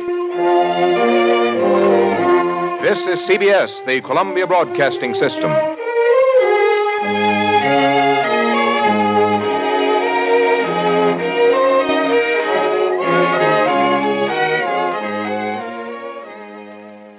And that's from 78 years ago, November 19th, 1947, Escape, here on Classic Radio Theater with Wyatt Cox. I often refer to Escape as the redheaded stepbrother or stepchild of Suspense. Some people argue with me of that, saying Suspense was nowhere, well, because of its age and the way it ran, the long run and the great sponsorships they had, and the better scripts they were able to have. Escape did not have the sponsorships, which meant that they could have the big stars and the big budgets and the big scripts, but it was still a wonderful show. From 78 years ago, November 19th, 1947, Escape. We'll have an episode of Suspense coming up in a moment. After I tell you that coming up tomorrow on the program, we're going to start looking at some shows from Thanksgiving time with an Amos and Andy Thanksgiving show from 1949. Let George Do It, a Thanksgiving show from 1950. The story of Thanksgiving as told on a 1951 edition of Cavalcade of America, and Jeff Regan, Investigator, Pilgrim's Progress. And yes, that does star Jack Webb. Now, on Friday's show, we're going to have episodes, and all Thanksgiving-based, Lum and Abner, Maxwell House Coffee Time, Jack Benny, and then on Saturday, we are going to have the Harold Perry Show, along with A Great Gildersleeve, both helmed by Harold Perry. So you can hear, they're from different years, but you can hear why some people say the Harold Perry Show was a direct ripoff of The Great Gildersleeve. But you can hear it and judge for yourself. Prelude to Thanksgiving from Dr. Christian, and the story of the African Thanksgiving from Tarzan. That'll all be coming up on our Saturday show. And then Sunday, Thanksgiving shows aplenty with episodes of The Good News of 1940, Bobby Ellis and the Aldrich Family and the Turkey, and Jack Benny from 1941, another Thanksgiving show. On Monday, we'll have Thanksgiving shows. Also, another episode of The Good News Show. This one was The Good News of 1939 from 1938 with the cast of the Andy Hardy movies. We'll also have an episode of Sam Spade. Yeah, this is one star Steve Dunn, but it's called A Terrified Turkey Caper. And an episode of a show that I think we only have this one episode of, Point Sublime. It stars Cliff Arquette, you remember him as Charlie Weaver, and Mel Blanc, and this is from 1947.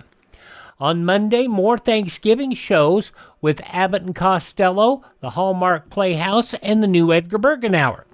And then on Wednesday, we will have more Thanksgiving shows with a Father Knows Best Thanksgiving Day show, a Jimmy Durante show where Arthur Treacher is auctioning off Jimmy's turkey, a visit from Uncle Dennis over at Fibber and Molly, and another Jack Benny show where they have Thanksgiving at Mary's house. And then on Thursday, we are going to have on Thanksgiving Day itself only a single Thanksgiving show, and that's going to be Casey Crime Photographer. But what we're going to do on Thursday is we're going to have kind of a special show with Classic Radio leaving Hollywood for New York City with the final episodes of Suspense, Have Gun Will Travel, and yours truly, Johnny Dollar, before they close up operations of radio in Hollywood and move them all to New York City. It's coming up a week from tomorrow here on Classic Radio Theater with Wyatt Cox on Thanksgiving Day. Okay, coming up next here, radio's outstanding theater of thrill suspense from New York City, an episode starring Bob Reddick and The Black Door.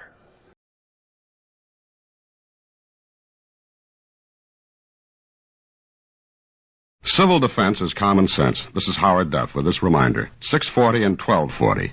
These are the Conelrad frequencies during a national emergency. 640 and 1240 on your regular radio will be your only official means of receiving vital information. Remember, 640 and 1240.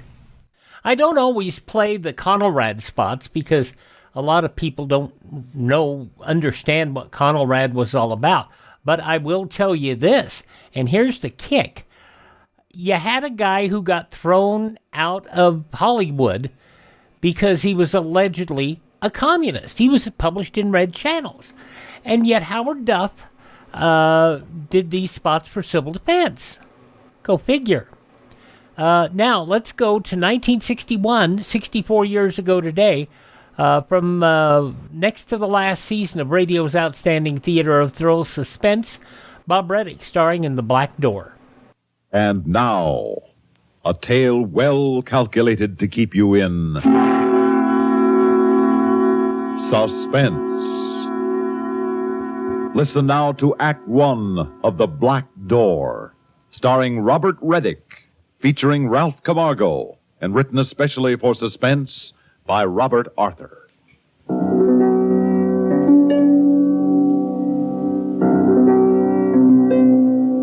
The mistake I made was going through that black door.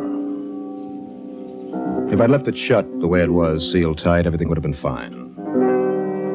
I'd have married Marcia, become a full professor, had my name in all the papers. Well, there's no use telling the story backwards, is there? First things first, as old Professor Wentworth always said. And the first thing in this case is the grant I received to hunt for a lost city in Central America. The city of the fire god. Which might mean something, or might mean nothing. Anyway, I got the grant from the university, chartered a modern helicopter for 3 months, flew it down to Central America, got the necessary government permissions, and made my base of operations the tiny little town of San Marcos on the coast. As nearly as I could figure from the manuscript, the city of the fire god was someplace among the mountains in that area. So I flew back and forth over the mountains in the helicopter, keeping a lookout for ruins in the jungle or the mountain valleys. And for 2.5 months, I saw nothing except trees and rocks. In the town, I was charitably looked upon as a crazy Yankee. And finally, even the children stopped staring at me. But I was getting pretty discouraged. And trying to forget my troubles with a glass of tequila in a little garden outside the town's only cafe, while some native with a guitar serenaded his girl nearby. Waiter? What? Oh, there you are. Pardon, senor. I am not the waiter. He's busy. Busy? No one's been busy in this town since Columbus discovered America. That's very true, senor, but I have paid the waiter to go somewhere else. That's why he's busy. Look at this, senor. Well, let me see that. It's a tiny statue, very old. Huh? Statue carved out of volcanic basalt in the style of the oldest known Mayan carving. Where did you get that? Oh, that is easily answered, senor. Well, then tell me. My grandfather, he gave it to me when he died. Well, where did he get it? Senor, that is a harder question. Now, look, if you came here just to play games with me, No, senor, no. That is why I sent away the waiter. So we could talk confidentially. Yes, well, let's talk confidentially. Where did that little statue come from? From the mountain, senor. Well, the whole country is mountains. See, that is true, but you see, my grandfather was a great hunter. Once he followed a wounded jaguar high into the mountains, see? Some savage natives then followed my grandfather. Yes? Well, he was wounded, and to escape, he climbed a great cliff. Go on. And he reached the top. And on the other side, he saw a dead city. A dead city? Si, senor.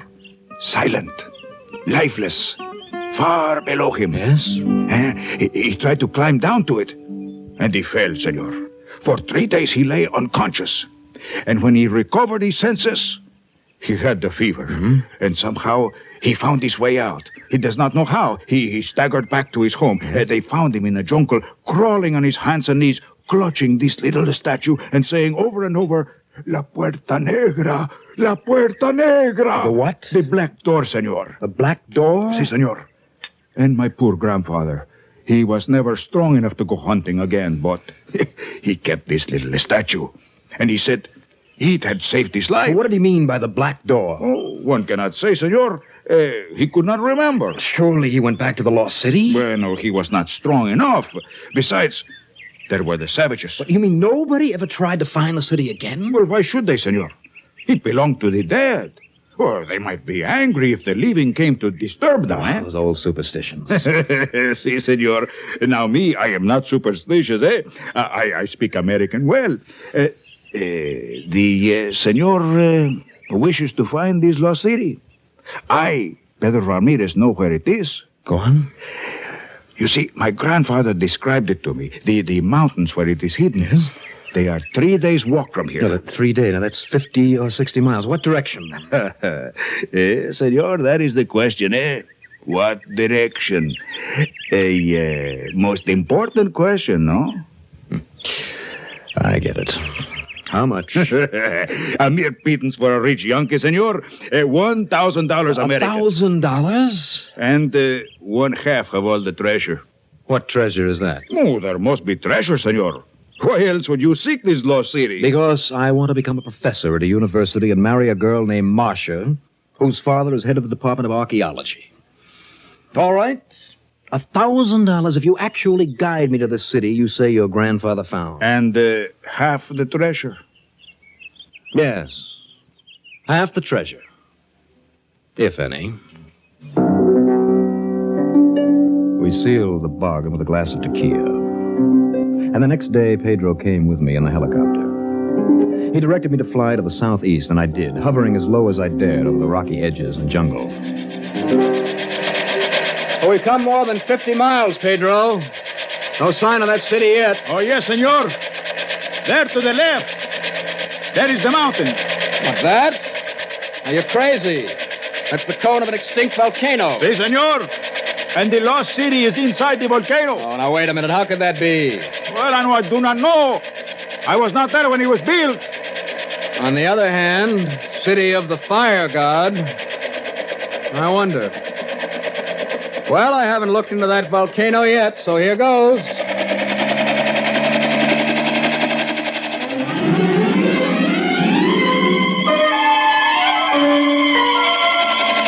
We lifted high in the air over the top of the old dead volcano. And we came out over a deep circular valley grown up with jungle now. But there, in the center of the jungle, was a group of stone buildings dominated by a vast ruined temple. Senor! Senor! The lost city of my grandfather. Oh, it is rich with treasure. I have the feeling. Well, even if it isn't, this is one of the biggest finds in the history of Central America. We're going down now. We'll sit down on that level spot right in front of the temple.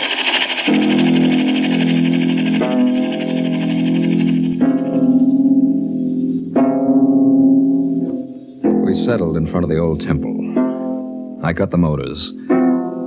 And for a moment, we just sat there taking it in. The stone towers, the ancient carvings, the massive walls that had been put into place by men whose bones had turned to dust maybe 3,000, 4,000 years ago. And then we climbed out. We were both armed. We had flashlights. And I had a small hammer and chisel tucked into my belt. Aboard the helicopter, I had a case of dynamite if any blasting was necessary, but this was just to be a preliminary survey, so I left it where it was. Pedro and I found ourselves on a big stone plaza with the partially ruined temple in front of us. The entrance was flanked by 2 tremendous stone carvings. Oddly enough, very like something from Egypt. Human figures with heads that were vaguely dog-like, which made them seem most unhuman. Senor, those statues, I do not like them. Yes, they are rather odd. But I'm more interested in those designs carved in the rock above them. Eh? Design, senor? Oh, they but show the moon, the new moon and the old moon. Yes, and there are more moons all over the front of the temple. Now, that's unusual. Most of the old civilizations in this area worship the sun. Si, senor, but I cannot help wondering. Wondering what? Why the man who made those statues put the heads of dogs on them. It was was dark inside the temple, but our flashlights gave us enough light. Vast stone pillars supported a roof high above us as we moved down along a lengthy corridor. And then we came into a central rotunda that got some sunlight through a crack in the roof. Look, senor. Gold! Gold! 10 statues. 12 statues. And each of them solid gold. Come, look, senor. Gold! Gold! I have reached! Pedro was right. Ranged in a circle in the middle of the rotunda were 12 golden statues about 5 feet high. They were all human figures with dog-like heads. And they were all looking at a spot on the floor in the middle of the circle they made. Gold, senor! And look, jewels! Jewels! Baskets of them. Oh, senor, I am the richest man in the world! At the foot of each statue, a carved stone basket. And each one has a handful of gems in it. Obviously, these statues were worshipped, and the gems were tribute. Pedro, have you taken a good look at these statues? Shine your light on this one. Madre mia! Again, the head of the dog! Yes, they're all dog-headed statues. And all their eyes are focused on one spot over there. Seems to be something carved on the floor. Let's see what that is.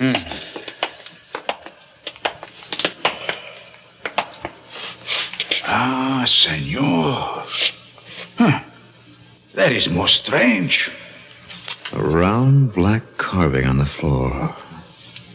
Almost like a globe or a map. Good Lord. Do you know what this is supposed to be? No, senor, I cannot guess. It's the moon. Carved on the floor in black basalt, the moon. Ah, see. Oh, that is most strange, no? You don't know the half of it, because the formations carved here, they're not the formations our astronomers know, unless the Russians have some new pictures they're not talking about. If this carving represents the real geography of the moon... Pedro? Si, senor. The artist who carved this must at some time have seen the dark side of the moon, which no human being has ever glimpsed.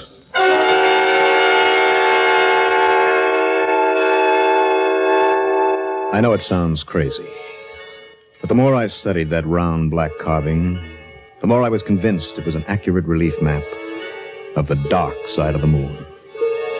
And then we discovered something else. Around the rim of that black disk was a series of crevices filled with tar. I dug the tar out, and under it, in each crevice, we found a small basalt statuette like the one that Pedro had originally showed me. In each crevice but one, which was empty. Senor, see? The story of my grandfather is true. This little statue he brought back, look. It just fits into this tiny hole. Yes, it does. The black door. This must be the black door that he talked about. Ah, sí, senor. La puerta negra. The black door. But how does it open? I don't know. Now, wait. Suppose we stand each of these little statues upright. Yes, they fit tightly like handles. And now, if we push them... Si, senor, we push. And it's turning. The black disc is turning. And now it's loose. Now we can lift it up. Let us lift it. Down there, maybe more treasure, More gold, more jewels. All right. Now it's coming. See? There, it's open.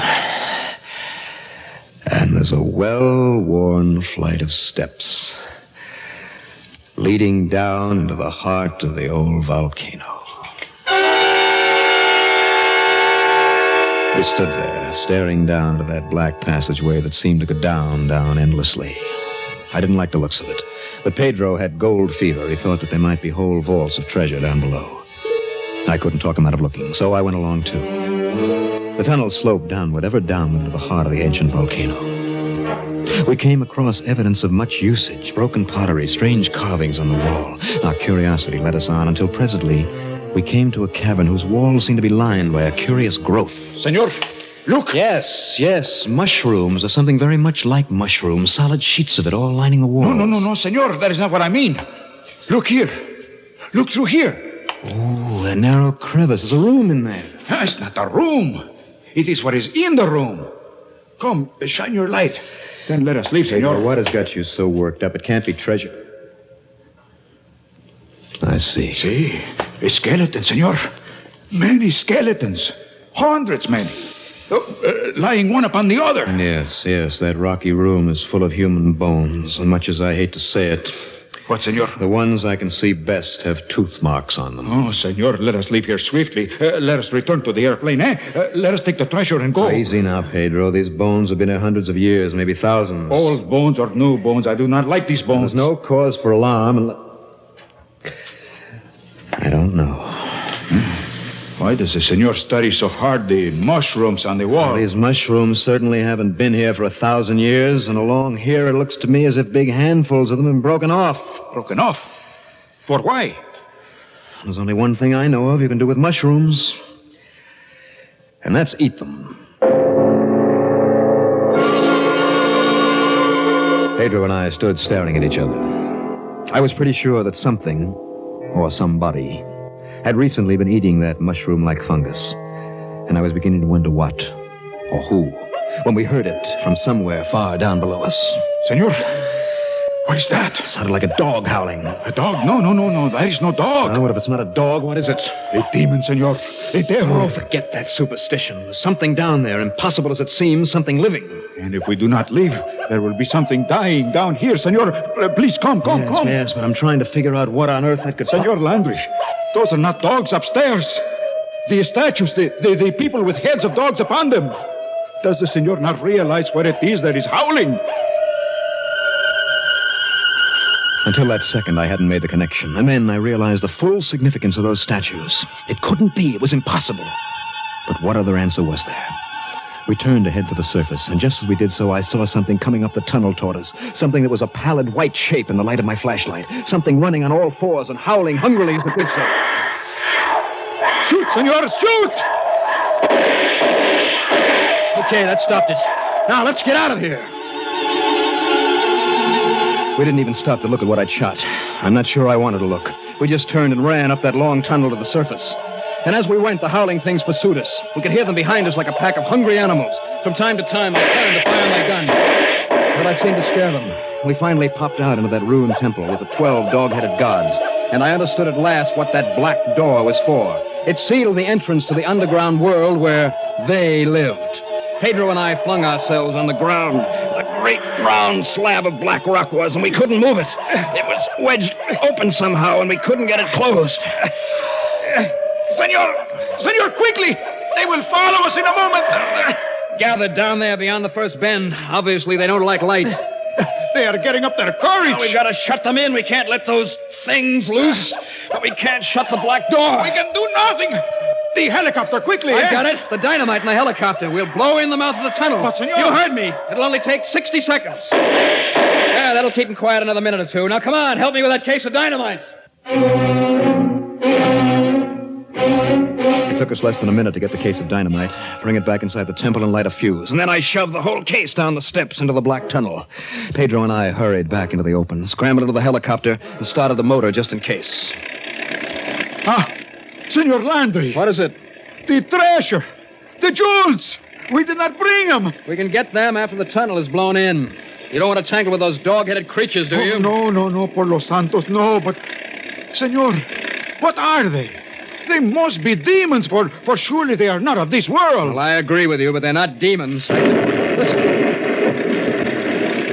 That does it. Tunnel is closed for good. Now, Pedro... Senor, the temple is collapsing. And the earth is shaking. Senor, it's an earthquake. Pedro, there's only one place for us to go, and that's straight up.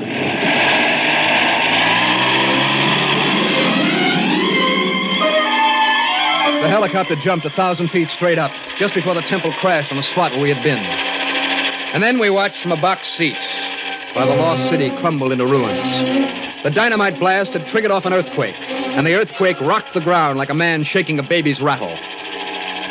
Senor, the jewels, the gold, they are down there under many rocks. Yes, and so are the dog-headed creatures.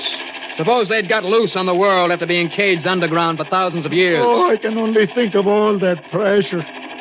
For a little while, I was the richest man in the world. I owned a lost city full of jewels. Now I own nothing. After things quiet down, I can bring back an expedition. We'll dig in the ruins. The jewels will still be there. Oh, see, that is true, no? I will be rich yet, no? I will buy myself 3 automobiles and 12 silk shirts. I will smoke cigars all day long and have servants to do everything. Senor, I am ruined.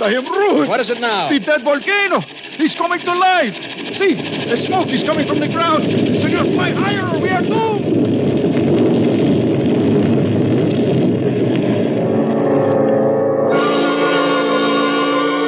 Well, that tied it. The dynamite triggered an earthquake, and the earthquake opened up fissures leading far down to where the volcanic fires had been banked for thousands of years. And by the time we got 10 miles away, that entire mountain was blowing up in a vast spouting fire and ashes and molten rock. But somewhere down in the heart of that inferno was the lost city. The city of the fire god. It would have made my reputation. Enough treasure to pay off the national debt. And a howling mob of creatures you wouldn't want to meet this side of hell. Well, that's the story. You read about the new volcano, and now you know what caused it. Would you like to know my theory about those creatures? Well, it's this. 6,000 or 7,000 years ago, this old earth had some visitors, refugees, you might call them.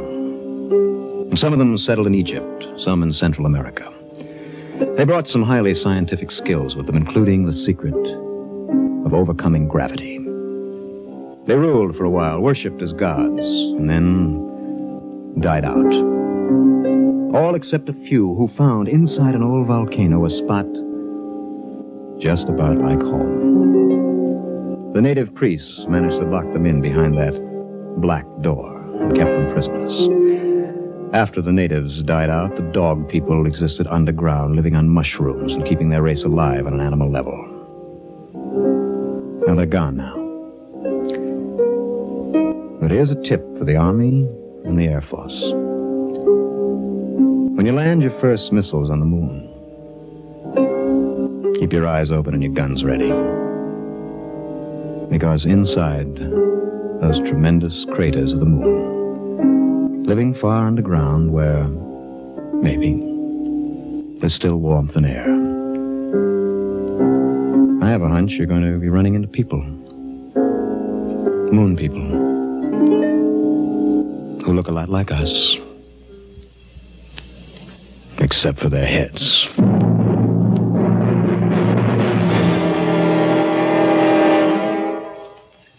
Suspense. You've been listening to The Black Door, starring Robert Reddick, featuring Ralph Camargo, and written especially for Suspense by Robert Arthur.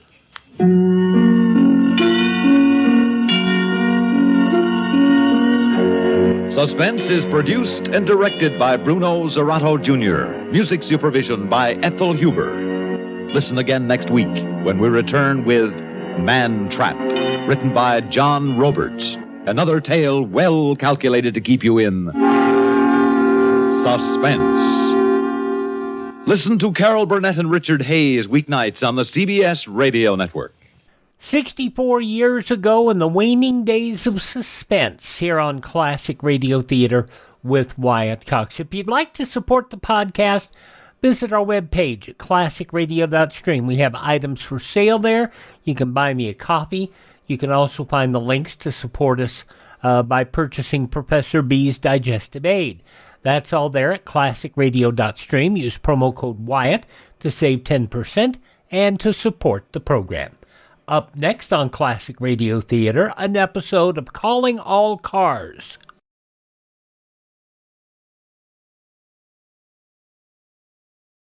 Civil defense is common sense. This is Joni James. After nuclear attack, radioactive fallout will be a potential threat to every living thing. You can't hear, or smell, or taste fallout. Often you can't see it, so you must take shelter and stay there until told it's safe to leave. By the way, in the show notes, I'm putting a link to the Suspense Project if you want to hear more about Suspense. And every episode of Suspense in excellent fidelity, and read the stories of radio's outstanding theater of thrills. So that'll be in the show notes here for the Suspense Project. Right now, though, we're going to go back 89 years, November 19th, 1936, for an episode of Calling All Cars and the Tale of the Corpse in the Red Necktie.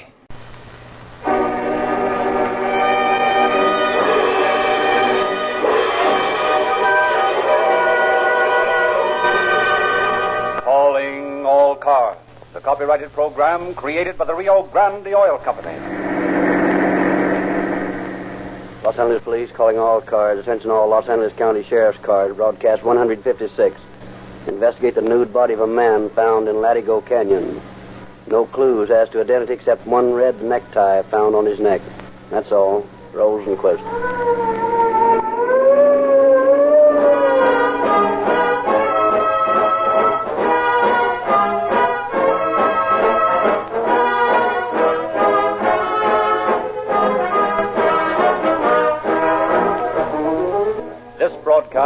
Marks the third anniversary of Calling All Cars. For 3 consecutive years, the solutions of actual crime cases have been thrillingly dramatized for the entertainment of millions of listeners. The Rio Grande Oil Company hopes you have enjoyed these programs and that you will continue to enjoy many more. If you have enjoyed them, it is primarily because they are true.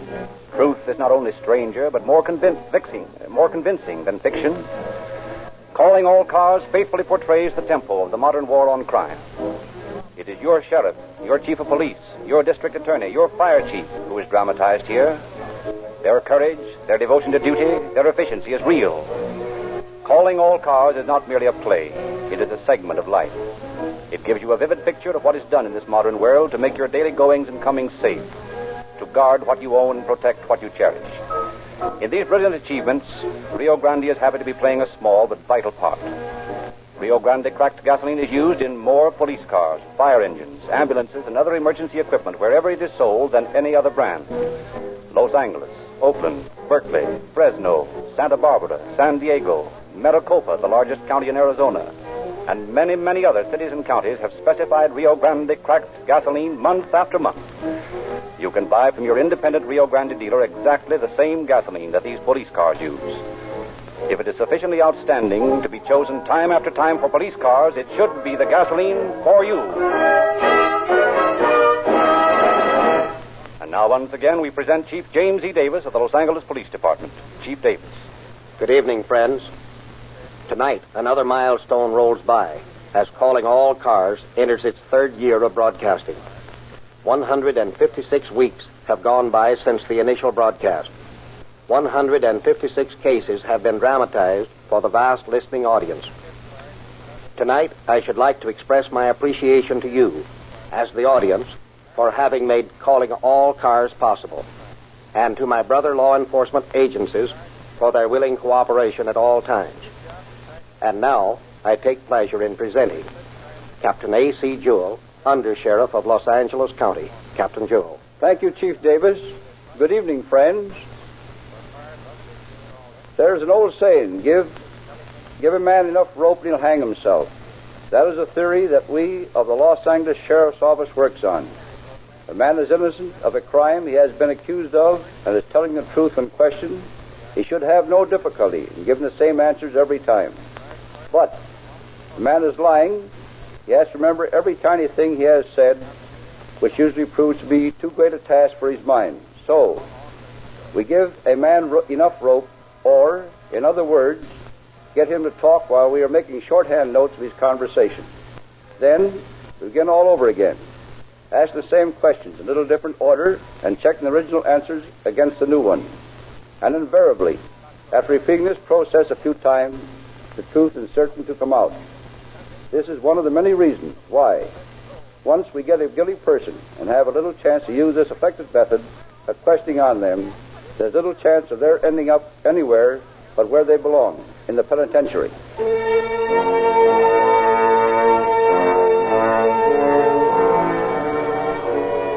December 28, 1931. Over the Santa Monica Mountains, huge purple rain clouds move in from the ocean. Thunder mutters sullenly. Forked lightning stabs from the heavens intermittently, lighting the tangled, brush-filled ravine that is Latigo Canyon. Then rain. Heavy, blinding rain that sends a great torrent of water roaring through the mountains to sweep trees, brush, massive boulders before it into the sea. On a small road leading out of Latigo Canyon, a Model T Ford sedan crawls to a shuddering halt.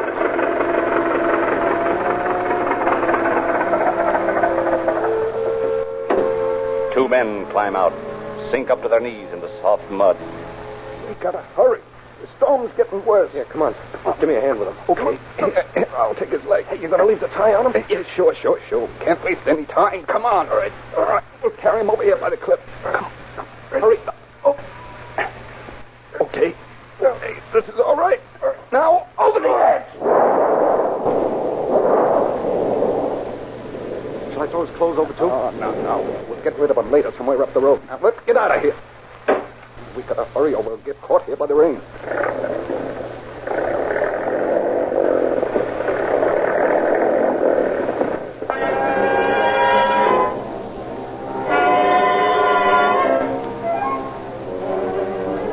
For 2 days, the rain continues. For 2 days, the Santa Monica Mountains remain shrouded in a blanket of ominous black clouds. Then, as dawn breaks on the third day, the storm moves back to sea, leaving a stillness broken only by the monotonous dripping of water, the occasional scream of a gull wheeling high overhead.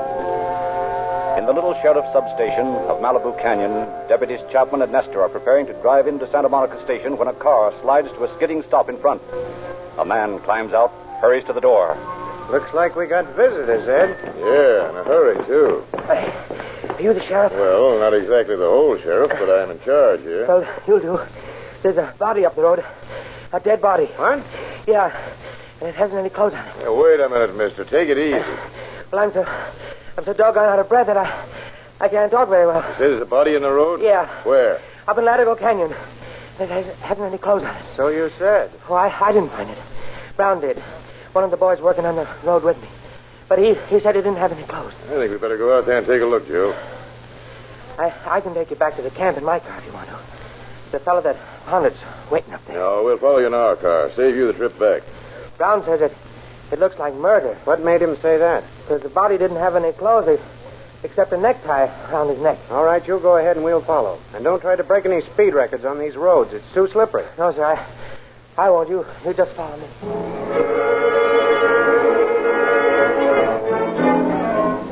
So, with Deputies Nestor and Chapman following in their car, the breathless road foreman drives to the camp. There they pick up Brown, the man who found the body, and drive on up the little road into Latigo Canyon. It's just up the road a ways, around that bend. Sure we can get all the way in the car? Yeah, the road's all right. You can make it. How'd you happen to find the body, Brown? Well, I was walking along inspecting the roadbed to see what damage the rain had done. All of a sudden, I saw a silver pencil lying right in front of me. I picked it up and it seemed kind of queer that a pencil should be there, so I started looking around. Got the pencil with you? Yes, sir. Right here. Good. Might be some use as identification. So anyway, when I was looking around, I noticed something white down on the side of the ravine, and... Hey, wait a minute. Here's the place right here. The body's down that little hill there. I'll show you. Right over here. Nice cheerful spot, isn't it? Yeah. There, see? You can see his legs sticking out of that crack there. It's a body, all right. Come on. Let's go down. Take it easy, Red. Watch out for that brush there. Yeah. Look out. Now, Naked as the day he was born. Yeah, except for one thing. That red tie around his neck. You going to try to move him? No, I think we better leave him right where he is for the time being. The way that tie is pulled tight leads me to believe that maybe Mr. Brown's not so wrong about his murder idea. Well, we better go back and report this to the sheriff's office, Joe. Captain Bright will want to see it before it's moved. Come on.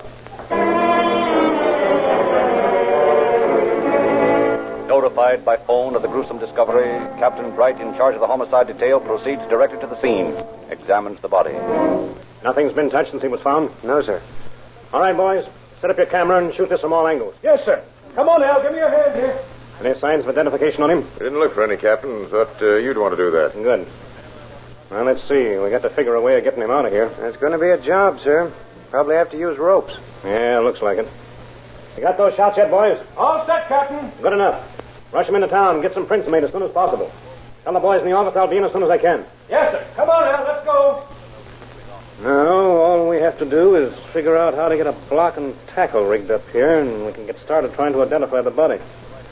Both of which are liable to prove tough jobs.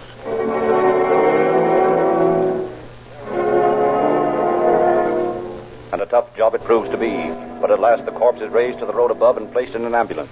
Then in a 3-car procession headed by Captain Bright, the cavalcade drives to Los Angeles. After leaving the body still clothed in the red necktie at the county morgue, Captain Bright begins the tedious task of identifying it. In his possession are one silver pencil, one belt buckle bearing the initial E, and the red necktie, the only clues found at the scene. For 2 days, people file through the morgue, look at the dead man. But at the end of that time, there still is no lead as to who he was. And then, 3 days after the discovery of the body, another road worker, William Brandenberger, reports a bundle of clothes found 2 miles up Latigo Canyon. Acting upon this report, Deputy Sheriff Barner rushes to the spot, makes a quick examination. Trousers, coat, vest, shoes, underwear, and hat. Complete wardrobe. Yeah, and here's something else I picked up while I was waiting for you. Looks like a spark plug wrench. Let me see. Yeah, that's what it is, all right. But from the looks of it, it wasn't used to remove a spark plug the last time. What do you mean? Look at the end of it here. See these dark brown stains? Yeah. And notice how it's broken here. Unless I miss my guess, those stains were made by blood, human blood. You think someone was hit with it? That's right. And what's more, I think I have a pretty good idea who that someone was. You'd better come back to town with me if you can spare the time. I've got an idea. We can find the person these clothes fit.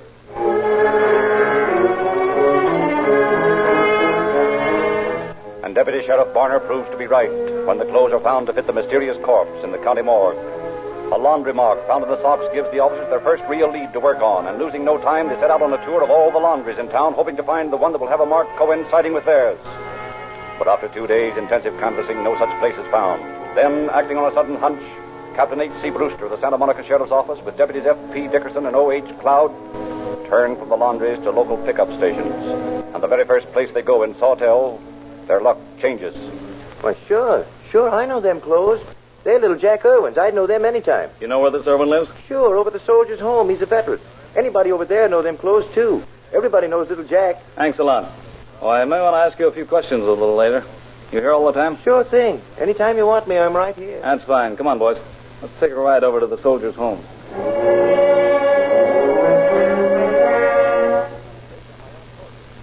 Yes. Those are Irwin's clothes, all right. What's the trouble? Jack in some kind of difficulties? I'm afraid so, Captain Close.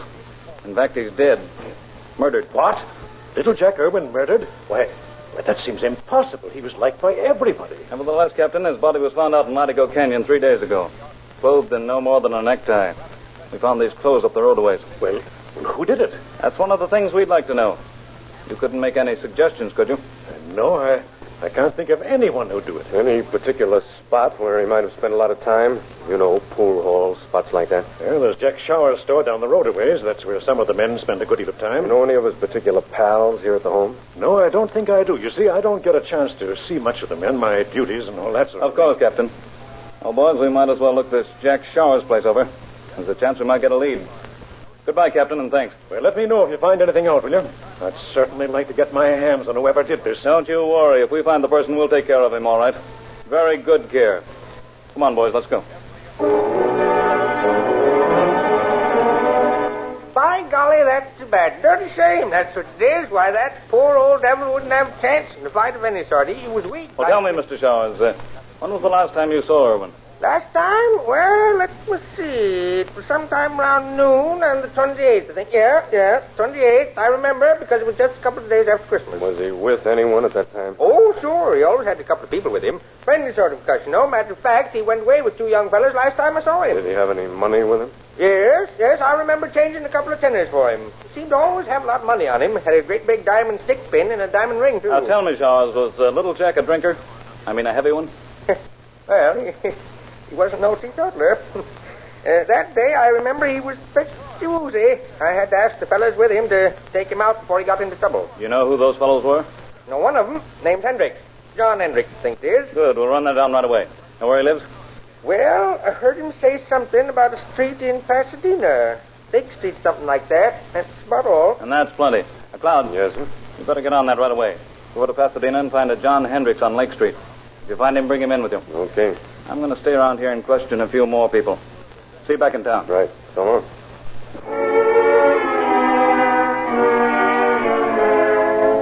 Thus, the first real progress on the bewildering enigma of Latigo Canyon. While Deputy Cloud speeds to Pasadena in search of the suspected John Hendricks, Brewster and Dickerson ask innumerable questions of inmates of the home. And as a result, they learn that a man named Hugh Thomas owns an old Cadillac car, the same kind and year as the one the spark plug wrench found in the canyon is from. With this information in hand, they lose no time in picking Thomas up and bringing him to Captain Bright's office for questioning. Sit down, Mr. Thomas. Thank you. Now, what's your full name? Hugh Samuel Thomas. What do you do for a living? Well, I'm an automobile mechanic by trade. I draw compensation from the soldiers' home, though. That's what I live on.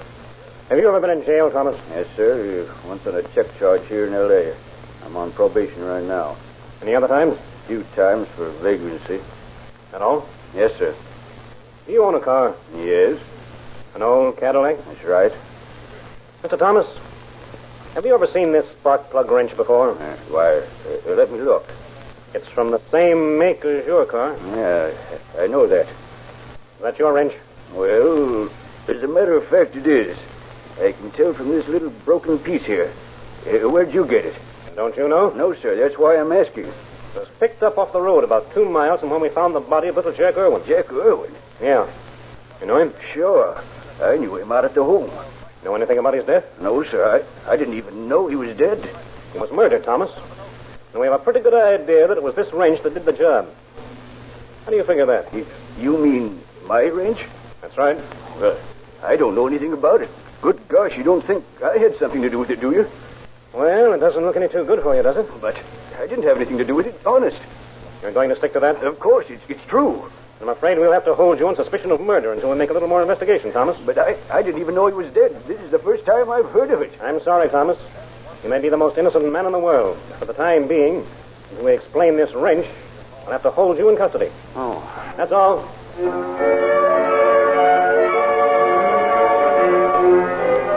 Hugh Thomas is placed in jail, still denying any knowledge of the crime. And Captain Bright, Brewster, Deputies Cloud and Dickerson renew their investigation. Then, in Pasadena, Cloud locates a man who admits his name is Hendricks, but denies any knowledge of the crime. In Captain Bright's office, the men question him. Your name is John Hendricks? That's right. I understand you're quite a friend of little Jack Irwin out at the soldiers' home. You must have the wrong guy, then. I don't know any little Jack anybody. You don't know that little cripple fellow out there? Oh, there's a lot of cripples out there. That doesn't answer my question. I asked if you knew little Jack Irwin. And I told you no. Isn't that enough? No, not by a long ways. How about Jack Shower? You know him, don't you? Sure. Hang around there much? Part of the time, yes. Were you in there the 28th of last month? Well, how should I know? I can't remember dates. You'd be a lot better off if you made an effort to remember that one. Well, let me see. The 28th? Yeah, I think I was. That's better. Anyone else with you? Sam, that's all. Sam who? Sam Schwartz, the guy I know. Was little Jack with you? I told you about a dozen times I don't know any little Jack. You're getting pretty hot under the collar for no reason. Well, I don't like to be pinned down with a lot of questions. Why? Too hard to think up answers to them? No, it's just annoying, that's all. Was this Sam Schwartz drinking with anyone besides you? No, I guess he was. I don't remember. Did you see an old man with him? A fellow with one leg shorter than the other? I don't know. Did you know little Jack had been killed?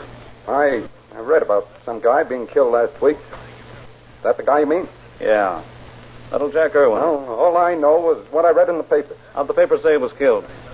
Something about his being strangled with his tie. That's all you know about Little Jack? Yes. Where can I find this Schwartz man to talk to? I don't know. Sure? You heard me. I said I don't know. All right, Hendricks. I'm not going to waste any more time with you. When you decide to remember a few things, send word to me. Until then, I've reserved a nice cell for you upstairs. Take him away.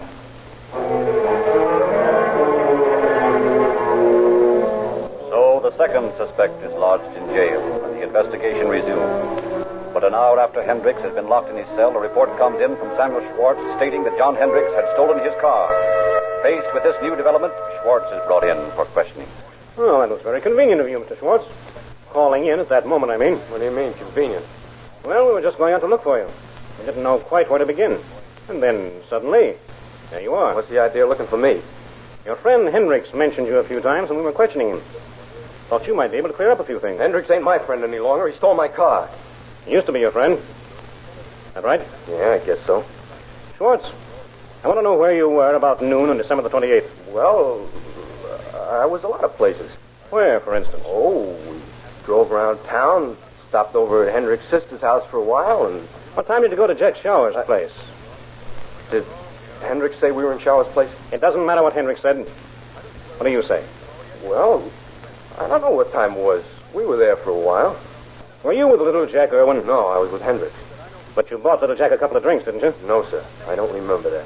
Where does Hendricks' sister live, Schwartz? I don't see why I should tell you that. What's she got to do with all this? I don't know yet. I want to know where she lives. Well, she's got a little place over at 115 Bogle. 115 Bogle, huh? All right, Schwartz. I'm going to have to keep you here for a while till I talk to her. Maybe she can straighten things out for us. I don't see how she... Is that all you want to say? Yeah. All right, Brewster. Book this man on suspicion of murder. Suspicion of murder? What are you trying to pull here? Nothing, Mr. Schwartz. Nothing at all. You just go along with Brewster here. I'll tell you all about it later.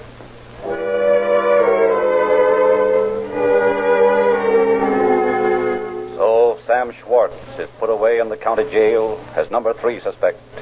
And Deputy Dickerson is sent to the Beauville Street address where he interviews first the landlady, then Hendricks' sister. Now, Mrs. Clifton, I've just been talking to your landlady, Mrs. Doyle. She tells me that you've got something on your mind that you ought to tell me. Well, I don't know what to do. I feel that I should tell you, and yet it's an awful thing to have on my mind if I do. If you're hiding evidence of a crime, Mrs. Clifton, it will weigh a lot heavier on your mind if you don't tell it. What can I do, Mrs. Doyle? What's the right thing to do? Sure, and you know how I feel about it, Nellie. You've got to get it over with. All right. I guess it's best. Hey, take this down, Lynch. Right. My brother, John, came into my room the other night and woke me up. He was terribly excited and scared, and he sat on my bed and told me... Go on, Mrs. Clifton. He told you what? Well, it's so hard to do this to my own brother. Of course it is, but it's the right thing to do. All right. He told me that he was afraid, and he asked me if I'd read about the murder of the old man in the papers. Yes? I told him I had, and then I looked at his eyes, and I knew what he was afraid of. I knew right then. And I asked him if he'd done it. He said, yes. He and Sam. Meeting Sam Schwartz? Yes. And I asked him why he'd done it. And he said that he and Sam had been over at some place drinking with this man, and that the man got drunk, and the proprietor asked him to take him out, and they did, out in their car, and they started riding around to sober him up. Then he got abusive and started trying to steer the car off the road and a lot of things, and John picked up a wrench from the floor and hit him. Not hard, but just to quiet him. Well, what happened then? Well, John said that they drove around some more, and then this man started getting mean again, so they stopped the car and they started to get out. There was a struggle or something, and John hit him again. Then this Sam grabbed his tie, and he pulled it tight until the man stopped moving. Sam did that part of it? Well, that's what John told me. Then he said they took his clothes off and drove down to some canyon and threw him out of the car. And later they threw the clothes out. Well, now, Mrs. Clifton, will you be willing to sign a statement of what you've just told me? Oh, yes. Yes, I will. Thank you. And if you'll witness it, Mrs. Doyle, I won't bother you any more. This is all we need to complete our case. Well, what'll they do to John? Well, I can't say, ma'am. That'll be entirely up to the judge and the jury. I might hazard a guess, but it wouldn't mean anything, so I won't try. Well, goodbye. Thanks.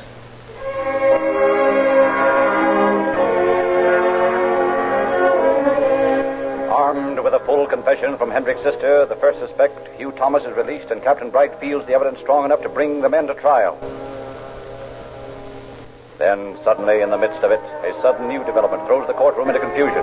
George Morgan, a prisoner in the county jail on charges of murder, calls Attorney Cooper and Deputy Sheriff Brewster to his cell and makes a startling statement. You guys are trying to hang the wrong guy for that Irwin job. What do you mean by that, Morgan? Just what I said. Those fellas didn't do it. I did. You did? Sure. Me and a friend was driving a car, and we ran over him. We were scared to report it, so we drove him out to a place and threw him out. You and who else? A guy I know. What's his name? His name? I don't remember. Oh, yeah, Keller. That's it. Who was driving the car? He was, Keller. He didn't see the guy until we hit him. Where were you when you hit him, Morgan? Out by the old soldier's home on the road there. And where was the place you threw the body? I don't know exactly. It was a typical mountain road down by the beach. You're in the same tank with John Hendricks, aren't you? Yeah. What's that got to do with it? How much did he pay you for this? Say, what are you talking about? I'm making a confession to save some innocent guys from hanging, that's all. You're pretty certain to go up on the murder charge you're in for now, aren't you, Morgan? Yeah, I guess so. The one more murder wouldn't make much difference to you. I don't get it. All right, I'll put it in plainer words. You and Hendricks have been together in the same tank. Somewhere or other, Hendricks has talked you into taking the rap for him. Isn't that right? No, that's not right. It seems to me this is a pretty funny place when a guy can't even confess to a killing without being handed the third degree.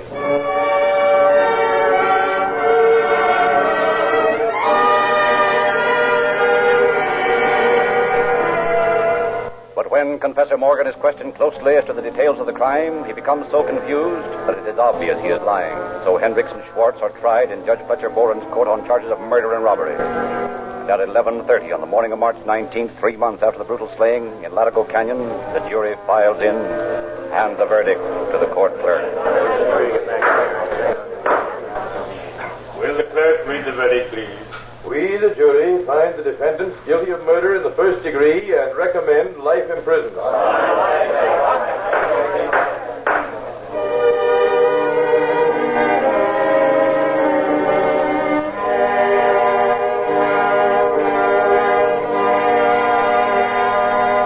Sam Schwartz and John Hendricks were sentenced to San Quentin for life, with an added clause stating that no parole should be given.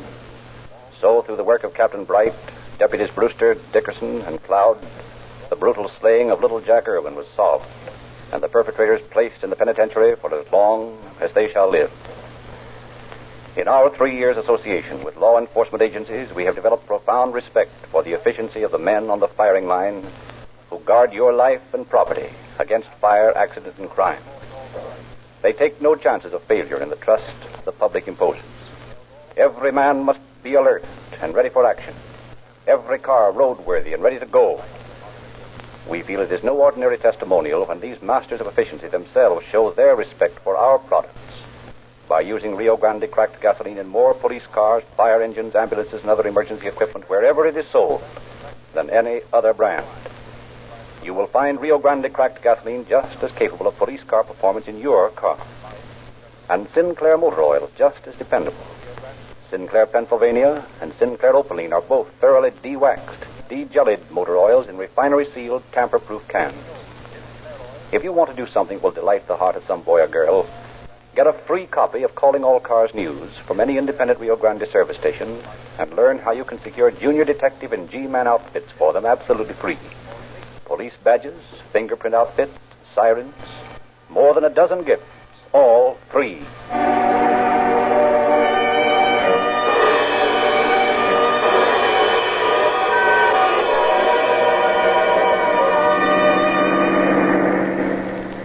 Los Angeles Police calling all cars. Attention all Los Angeles County Sheriff's cars. A cancellation broadcast 156 regarding a body found in Latigo Canyon.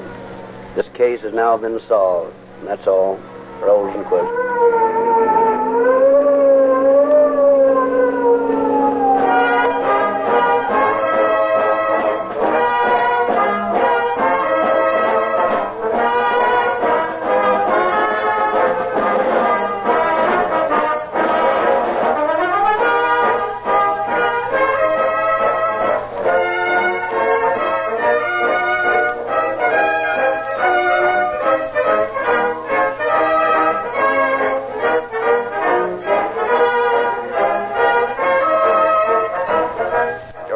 Frederick Lindsley bidding you good night for the Rio Grande Oil Company.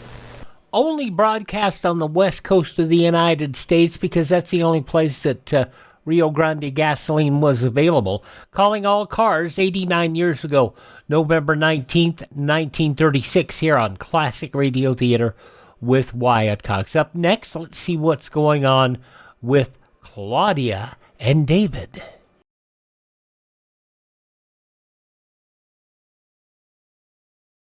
Listen and learn through civil defense. This is Johnny Cash. I'd like all of you to remember that America can withstand enemy attack if we support the emergency plans of our community and learn to help ourselves. Make sure you're prepared. Contact your local civil defense office today. Thank you, Johnny. Now an episode of Claudia. This goes back 78 years to November 19th, 1947. And the story of the opera tickets. Your Coca-Cola bottler presents Claudia.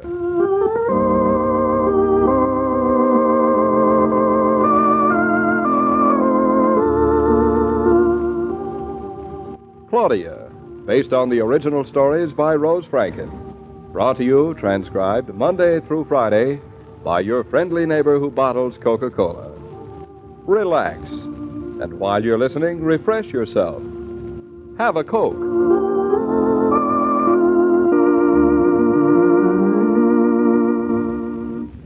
And now, Claudia.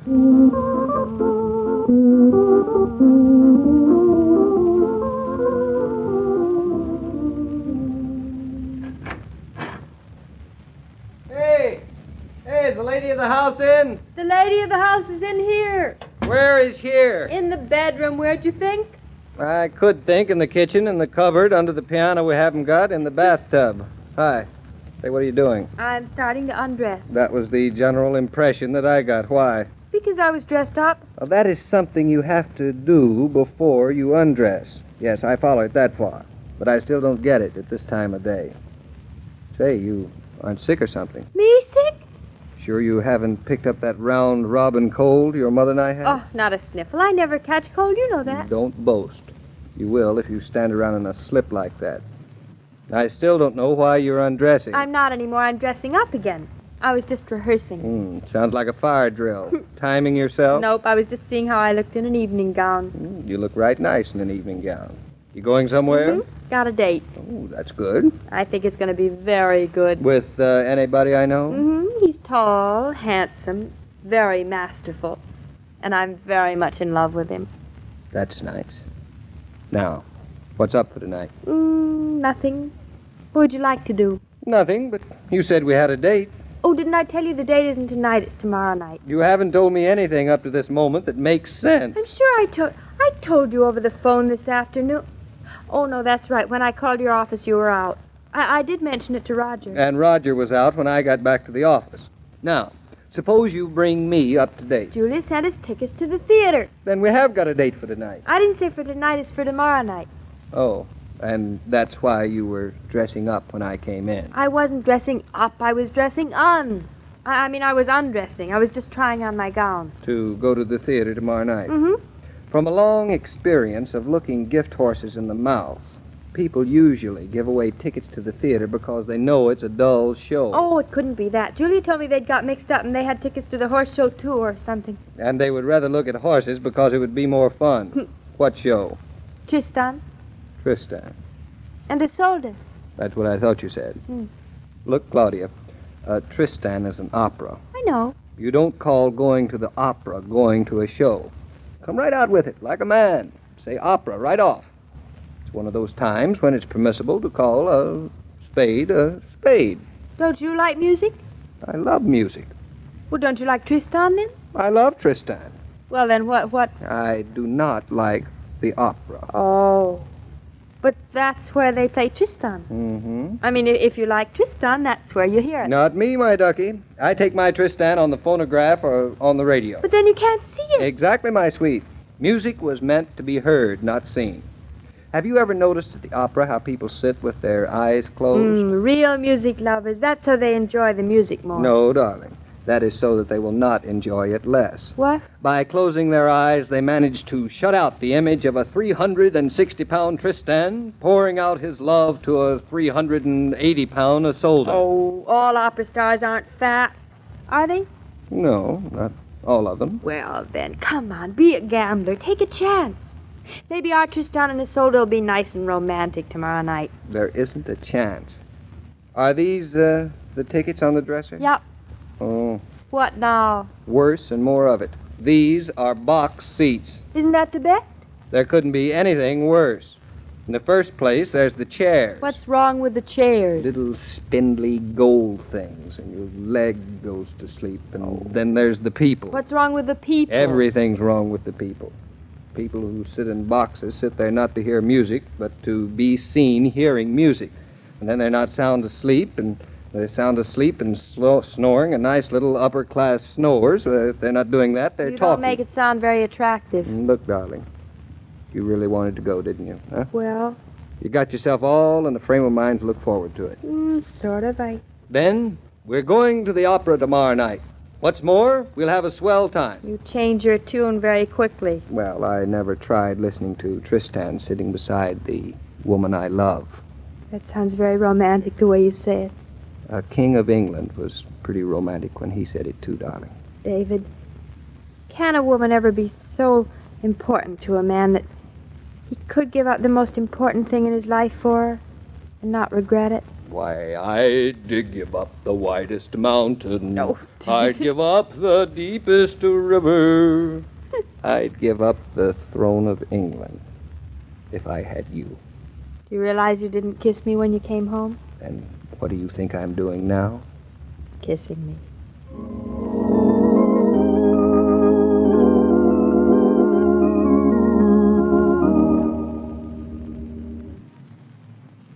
Will you have another cup of coffee, dear? Just half a cup.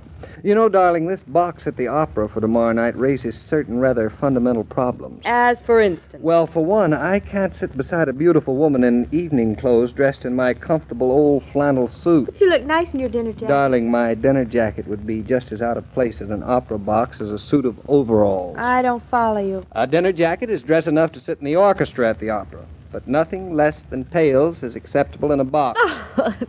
Yeah? What's so funny? Oh, I don't know. It's just the idea of it. Somehow I don't see you in tails. It's just not your type. Oh, it isn't my type, isn't Nope. it? And just what type, young lady, do you think I am? Oh, sort of loungy with a pipe in your mouth and... No, it's just not the type. Darling, maybe we can change the tickets to orchestra. We'll do nothing of the kind. It'll be a box or nothing. So, you don't think I have a full dress suit? I know everything you have and you haven't. We men have our secrets, you know. Remember that big box on the top shelf of the closet? Yes? That is my hidden past. Huh. And my tails. And there's something else that you don't know. How I got my tails. How the Elephant Got His Trunk by Rudyard Kipling. If I didn't know you had them, how could I know how you got them? Tell me how you did get them, David. Well, it's a long story. You mean a long tail? Puns are the lowest form of humor. Well, once upon a time... no. I was in my college glee club. David, you never told me. Well, I wasn't in the glee club very long. I only sang once, and that was the beginning and end of my career. Oh. And the first time and the last time I ever wore my full dress suit. What happened? Have you ever heard of a great singer losing his voice? Well, I lost mine the first time out. Oh. Actually, I am the only living singer to lose his voice by popular election. The whole glee club voted that I couldn't carry a tune. They wouldn't even let me carry the music. Say, my pipe must be in the other room. It's on the table beside your chair. Oh, here it is. This pipe has a habit of losing itself. Just where you leave it. What are you doing now? Getting a chair to stand on, to get my dress suit off the shelf's top of. I think a dress rehearsal is in order for me, too. Whoop. Whoop? What? Wearing this suit. Smell like it just came from a moth's funeral. It smells like camphor. The curfew tolls the knell of parting moth. The flitting swarm flies quickly away from me. Maybe if I wear a lot of perfume. We'd smell like Beauty and the Beast. How long since you wore it? Years. Well, here goes. I'll try them on. Mm-hmm. Do you suppose the tailor could let out these trousers? I'll take them first thing in the morning. All right, we'll lay the trousers over the chair. Now, here goes the coat. Mm-hmm. Not bad. What the Turn man around. of distinction is wearing this season? Now, what's wrong? Hey, tell me, it isn't polite just to stand there and laugh at people. I'm sorry. If I were a shy, shrinking violet, But it you're would not. do something to me. It's the tails and... Well, naturally, it's the tail. Oh, you're not the type, David. And why am I not the type? You're still smoking your pipe and that coat and your trousers. And what's wrong with my trousers? Nothing, darling, except they're hanging over the chair. Whoops, so they are. Darling, even if you're not the type, I prefer you as you are. Now, who can that be at this hour of the night? I don't know. I'll see. Hey, wait. Don't let him in my trousers. Let me get in the bedroom. Coming. Why, Mama. Hello, Claudia. Hello, David. Well, I seem to be providing both of you ladies with a degree of unrestrained and, if I may say so, unseemly laughter this evening. Can I really be that funny? Oh, David, that coat. What's wrong with this coat? And those shorts. Now, both of you ladies have seen shorts before. But I've never seen them before in combination with the tails of a full-dress coat. What is this, a fancy dress party? I am going to the opera. Like that. And if you'd have come in an instant later, you'd have found me gone. Well, you better hurry. It's after 8 already. I smell something. Could it be mothballs? Yes, I think that's what it is. Claudia and I had about decided it was mothballs before you came in. We didn't expect you this evening, or we wouldn't have planned to go out. Well, you needn't expect me now. Hurry along, get dressed, or you'll be late for the opera. Oh, we don't have to get there early. I don't come on until the second act. You don't what? Don't come on. Sing. You know. Figaro, Figaro, Figaro. Did you say something, David? I said, Figaro. Yes, dear? I was singing. Oh, singing. Claudia, What? let's not go to the opera tonight. All right, let's not. You know, I have an idea that when Mama came over here this evening, she was lonely. It would be sort of mean just to pick up and walk out on her. Are you two children utterly crazy? Oh, we don't like the opera too much anyway. I'll never darken your door again. She'll never darken our door again. Corn, pure corn, Mrs. Brown. Never darken our door again. I'm surprised at you. That went out with East Lynn. And I'll not be shouted down. She will not be shouted down. She will not be shouted down. She will not be shouted down. Will you be quiet? Here, now hurry up and get dressed. You're only half dressed. You have tickets for the opera. Figaro, Figaro. I don't believe you really were going to the opera. You don't? Well, look here, the tickets. So they are. Well, I'll be... And box seats, too. There, next time you better believe us. Hold on a minute. Today's Wednesday. And these tickets are for Thursday night. Here, let me see. Let's see here now. What's it say? Let's see, just as plain as you can. Right there it is. There they are. I can't read it. Thursday night, Claudia. That's what they are, Thursday night. They can't be. They can't be. Oh, they are. I say, old thing, think what an embarrassment it would have been to go to the opera on the wrong night. The wrong night. You got David that thinks brrr. it's bad enough to go on the right night.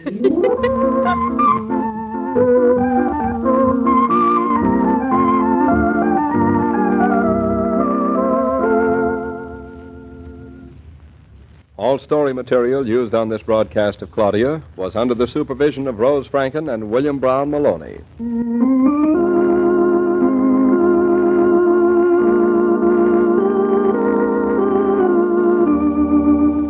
American hospitality has never depended on extravagance. Being hospitable is easy as opening a bottle of ice-cold Coca-Cola. And now, happily, there's plenty of Coke to go round again. You can welcome stranger or friend. You can welcome your own companions or those of your children with the friendly words, "Have a Coke."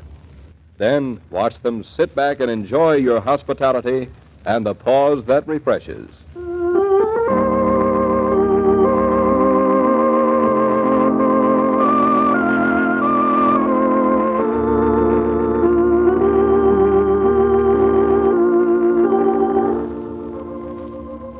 Every day, Monday through Friday, Claudia comes to you, transcribed, with the best wishes of your friendly neighbor who bottles Coca-Cola.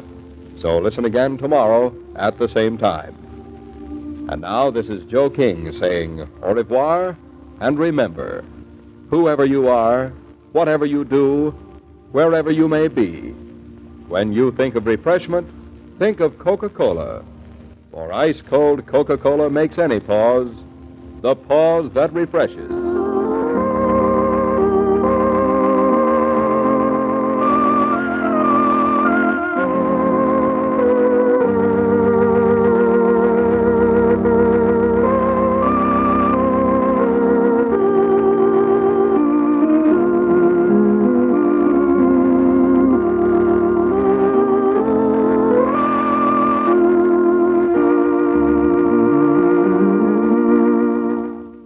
You know, I owned a gorgeous double-breasted tux and ordered it and loved it for years and years. And then along the years here, it just sort of eventually fell apart. It was just old. But boy, getting dressed up in a nice tux, I don't like getting dressed up anymore in a suit and tie, but wearing a tux, it was great. 78 years ago, November 19th, 1947, Claudia, here on Classic Radio Theater with Wyatt Cox. Join us tomorrow as we'll get started on a Thursday show with some Thanksgiving stuff. Amos and Andy, Let George Do It, The Cavalcade of America, and Jeff Regan, Investigator, all Thanksgiving shows. And, of course, we'll cap it all up with Claudia and David going to the opera. Have yourself a great day. Have a great Wednesday. We'll see you tomorrow for more Classic Radio Theater. I'm Wyatt Cox.